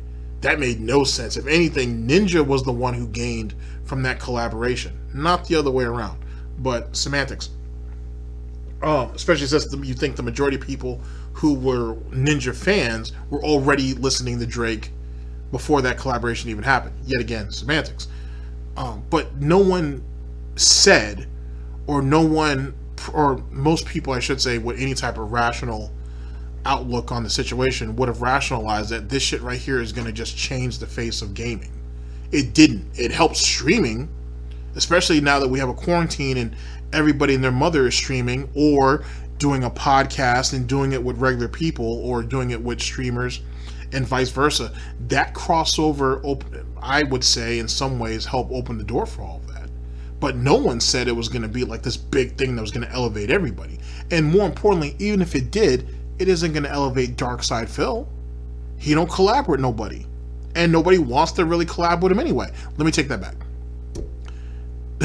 The people who did want to collab with him, he turned them all down. So Wings is married. One dude ended up getting caught up on some bullshit where he's a groomer, or he was grooming some underage person, so that's a whole nother thing. And all the others, it didn't even matter. They faded off, or they just went off to do their own things. So it doesn't matter either which way. So collaborating with Darkside Phil helps nobody. And just because the industry continues to advance doesn't mean that it's going to have some type of trickle-down effect to Darkside Phil, to DSP. Because it's not.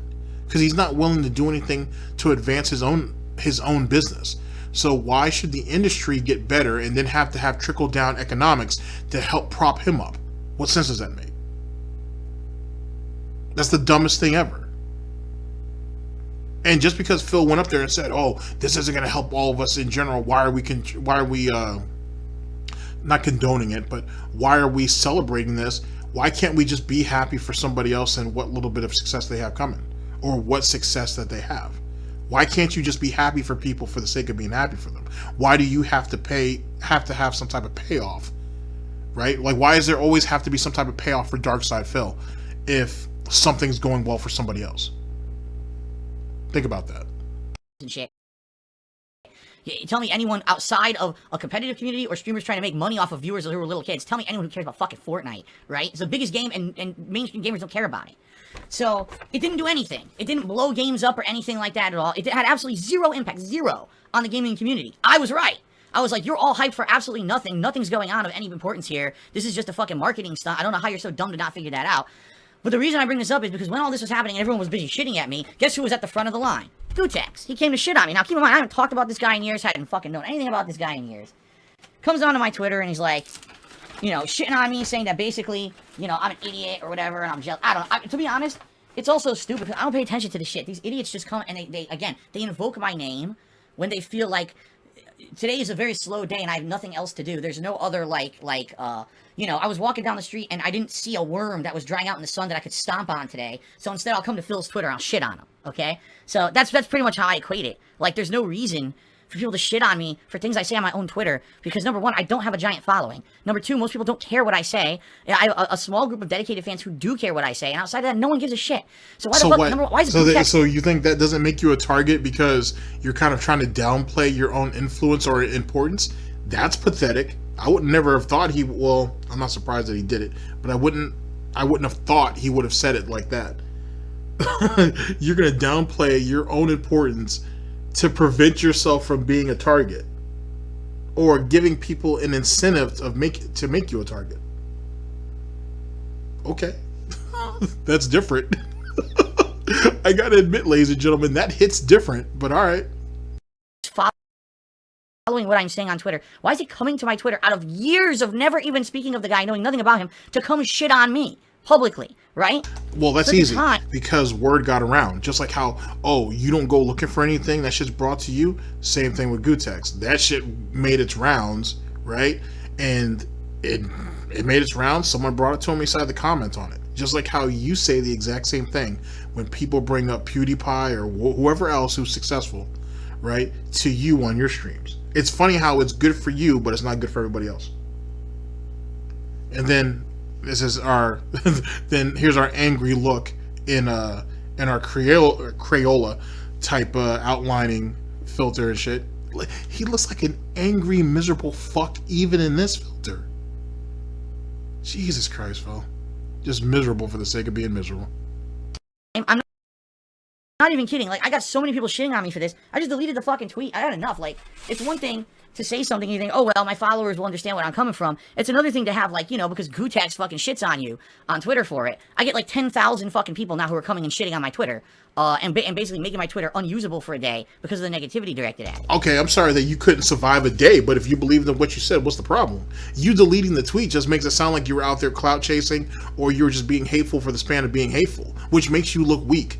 You were meant, you would have, I don't know if anybody ever given you props, but I might have, just for the sake of argument, if you had just left the tweet up. But you deleting it and shit like on some, who's that guy that Phil likes to watch do makeup tutorials? James Charles? Just like your idol James Charles, Phil, you want to sit there and go off and spurg about some bullshit, get some immediate hate, and then take the tweet down like 10 minutes later. You're not going to get nowhere like that. And then you said, oh, it makes my fucking Twitter unusable for a day. So the fuck what? What else did you have to tweet about of any value? Or of any concern? You know what I'm saying? And the thing is, Phil and this is just a pattern of the many things that happens to Darkside Phil, because he keeps fucking up on Twitter. Like, Twitter's the worst thing for people like Phil. The absolute fucking worst. It's bad enough you say something that you didn't mean, right? But then you keep it up and you stand and you're basically like, hey, I said this, I didn't necessarily mean it, but I said it, and I'm not going to run from that. It's bad enough when you do certain shit like that. But then when you go ahead and get into situations where you blatantly did mean this thing and you meant it in the way you said it, and then you defend it for numerous hours and then you delete it at the end, which makes it look like you were a fucking coward. It makes it look like you had ulterior motives. It made it look like you were just some weak, pathetic, spiteful little man, right? Who was looking for some attention. You got it. Attention. You got it. And then you got mad that you got it. You mad at the attention that you got, or that you received, or whatever. That's what it seems like. That's certainly how it comes across. You made your bed. Deal with it. You deleting the tweet don't mean anything because it's fucking Twitter. Everybody archives everybody's shit on Twitter. So who cares? Like, you know what I'm saying?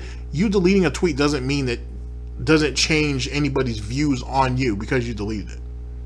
It just kind of makes it look like you're a coward.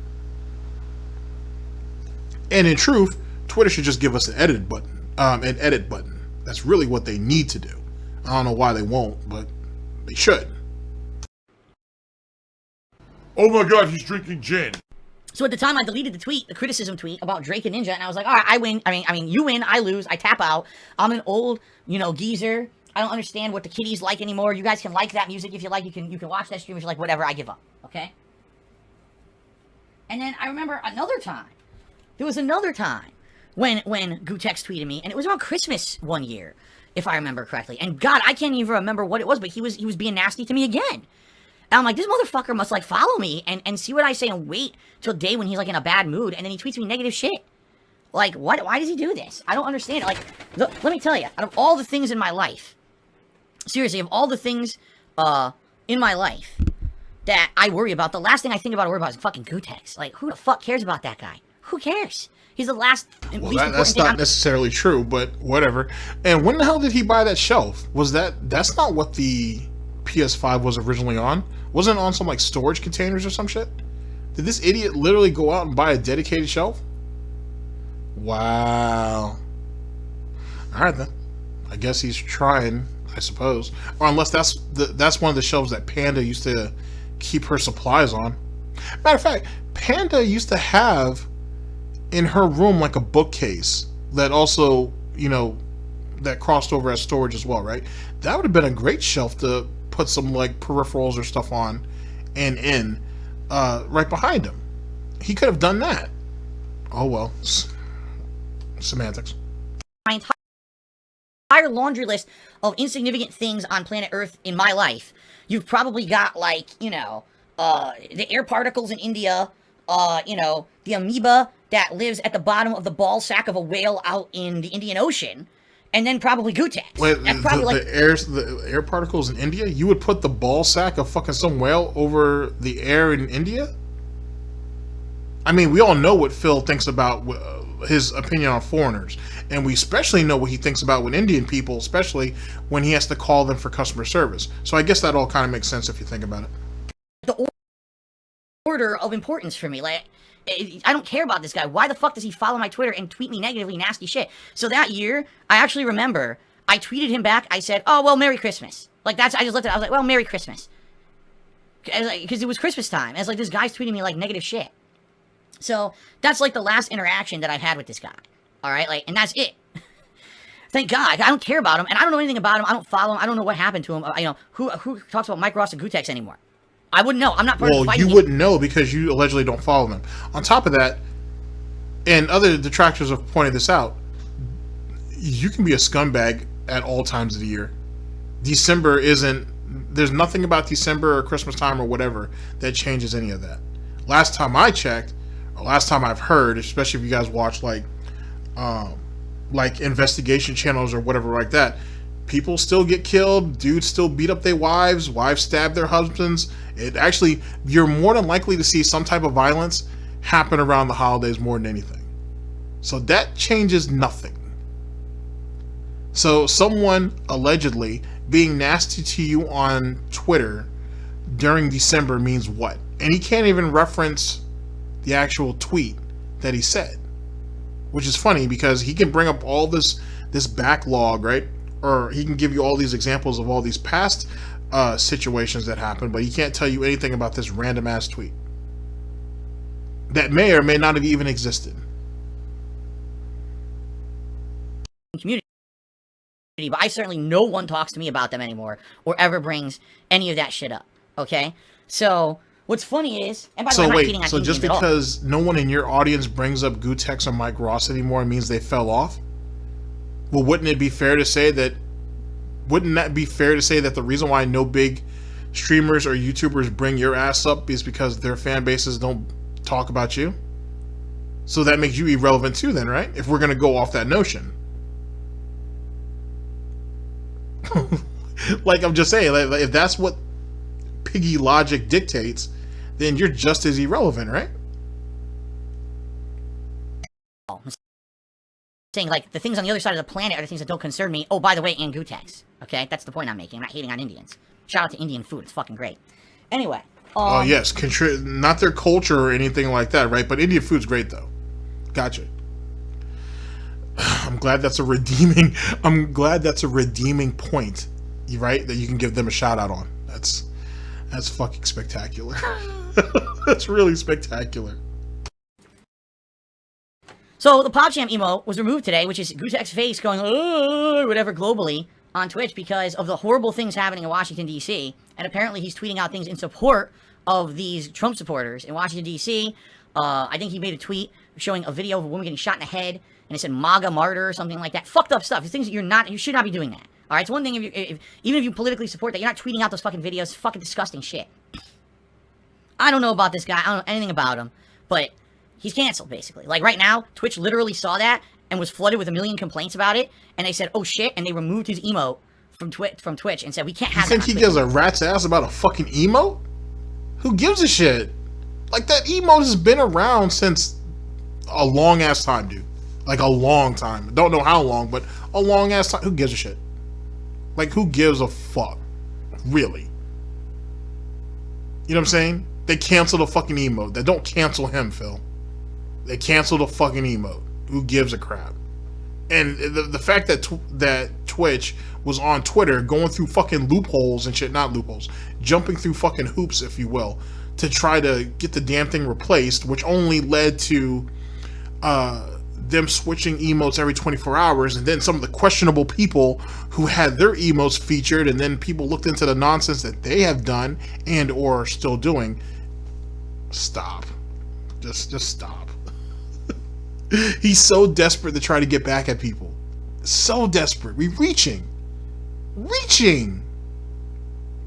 for everything it's worth to get back at people. People that aren't even thinking about him. He bitching about shit, literally, ladies and gentlemen, from like 2 or 3 years ago. Just like that Pro Jared situation. Just like Machinima. Just like Blip. just like all these other little things that he pops shots off at Twitter on Twitter. Let me give you a really good example. So Machinima let go of his ass in 2017 because he fucked up. Not because Machinima fucked up, because he fucked up. When Machinima finally went down, which was what?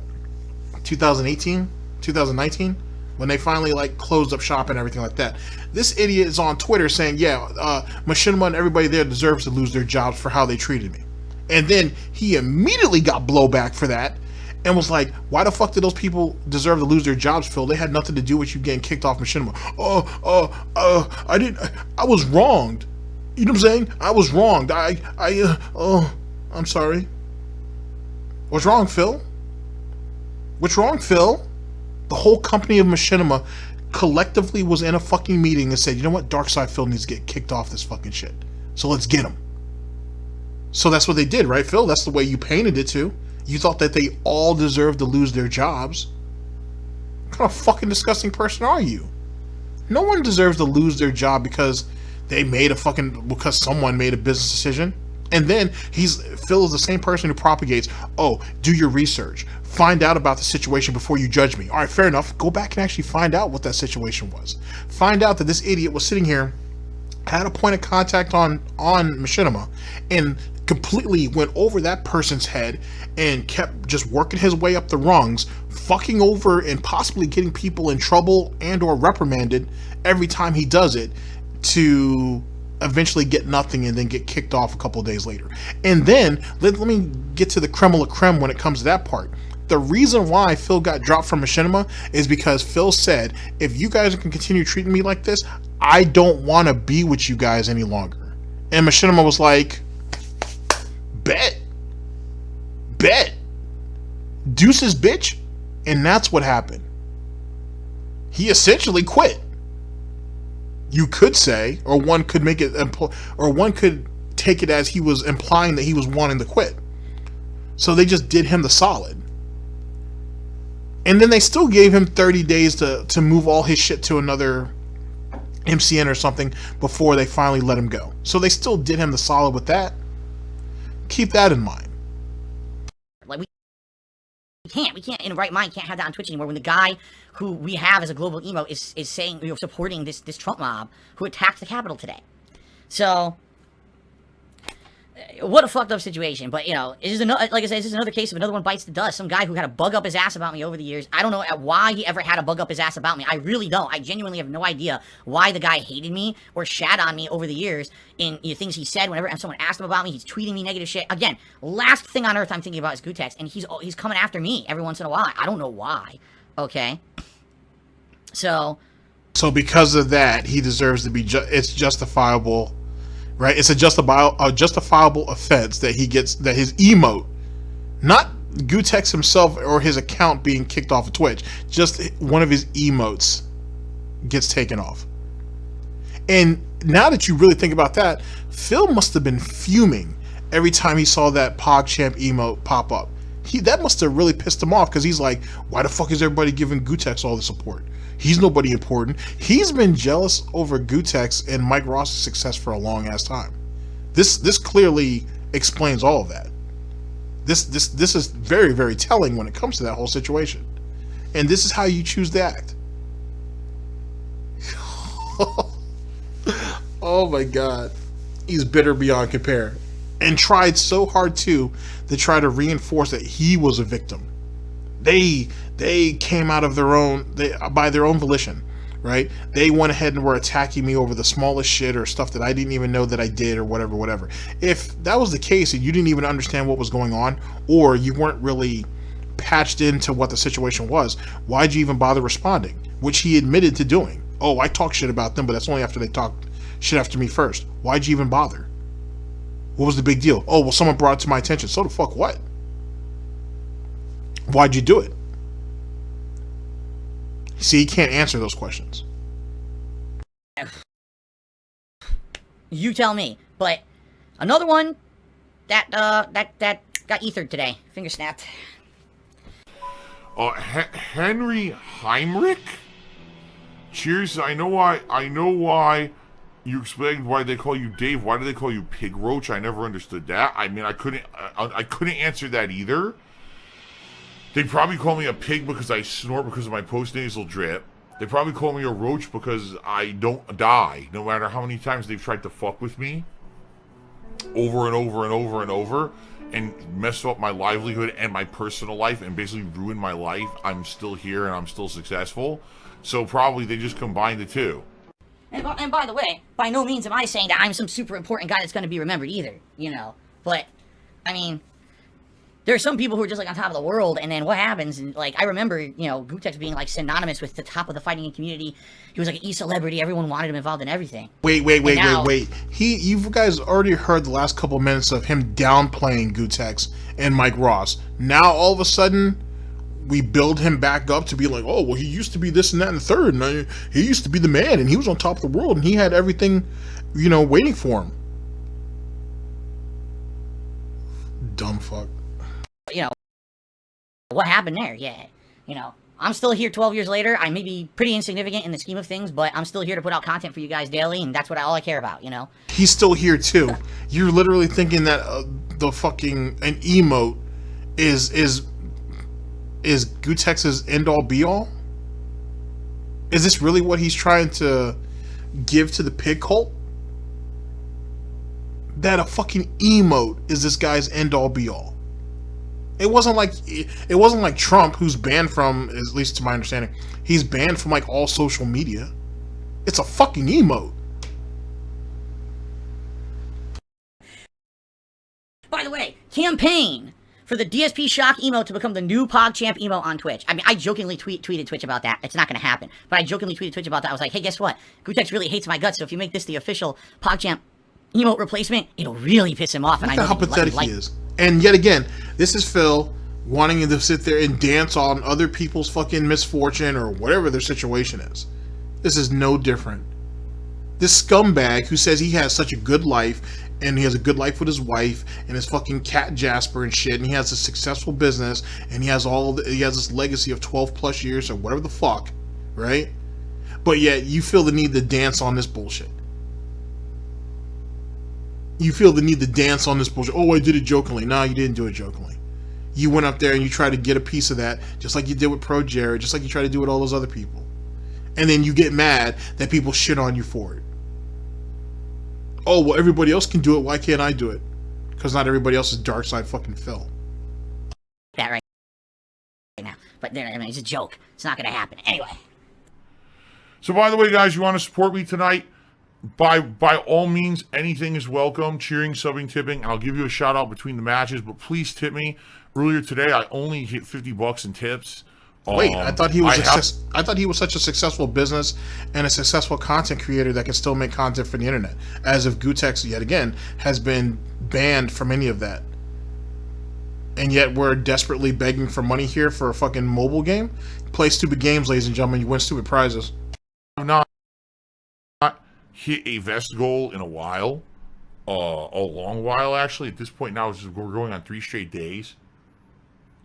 Oh my god, he's drinking gin. So it would be appreciated if you could tip me tonight, if you like the content and you support it and you want to see it continue, and, you know, please, by all means, support if you can, alright? Not saying you absolutely have to, not expected, not mandatory, but I definitely would appreciate if you could support me tonight with tips, because I need the help. Because right after this stream, by the way, I'm buying Immortals Phoenix Rising for tomorrow, too. Getting that installed and everything. It's a new game, so.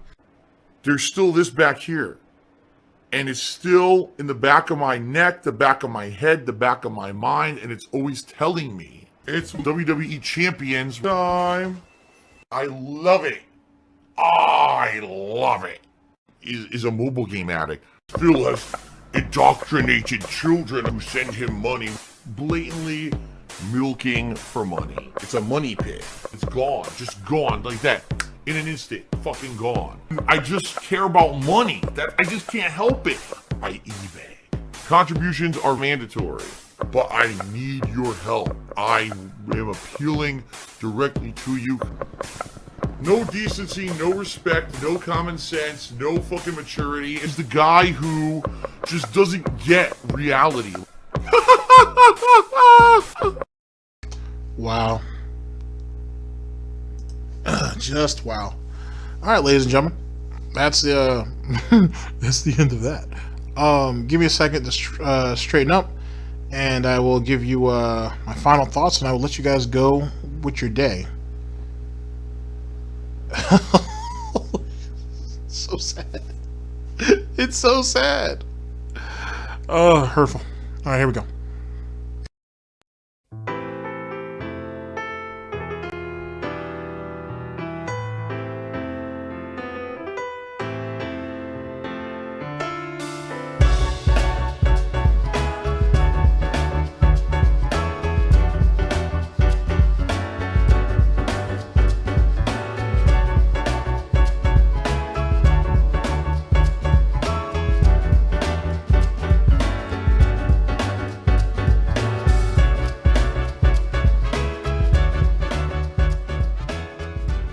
All right, ladies and gentlemen. So, quick recap, if you will. Thank you very much to Snort Burnell, by the way. I very much appreciate it. And let's see here. Thank God that he's declawed. Yikes. I was never racist. Yikes. Let's see. Quality moment with Jasper and his father.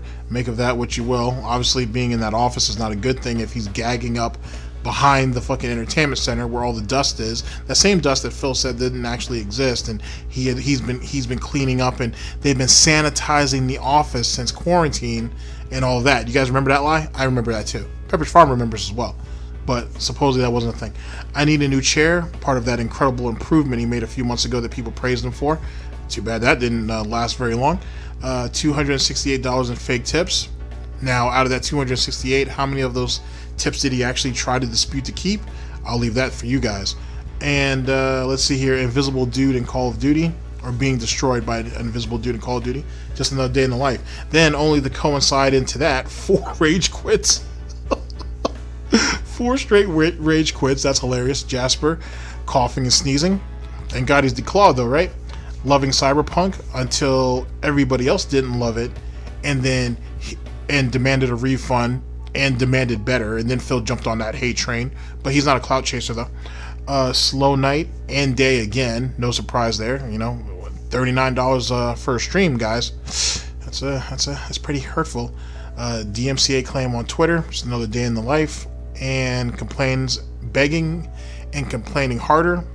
That's just how Darkside Phil gets down. No Divinity Original Sin 2. He's gonna push that shit as far back as he can until he can figure out a way to get them to pay him twice. And then celebrating the Pogchamps thing. Now, you can make whatever you want to make of what Gutex did. That is what that is. To be honest, the reality is that him losing a fucking emote means jack shit of jack shit.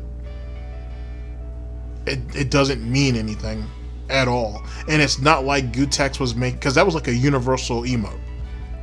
So I very likely doubt Gutex was getting any type of income for that.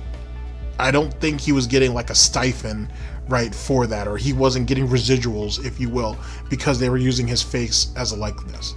It doesn't matter. And that shit has been around everywhere. It's cemented in internet culture. Far after Darkside Phil is gone, that shit will still exist, whether it's on Twitch or not. So fuck me a dick on that. And the fact that, oh, I don't know who he is, I never had anything to do with him, yet you kept reminiscing about all these different things and you're celebrating that shit, and then you decided to gloat about it on Twitter and try to be his new replacement. Like, that makes you less worse than Gutex is absolutely amazing. But pathetic is as pathetic does. Ladies and gentlemen, thank you very much for listening in. I very much appreciate it, and I'll see you guys for the next broadcast, whenever that may be. Hopefully sooner than later.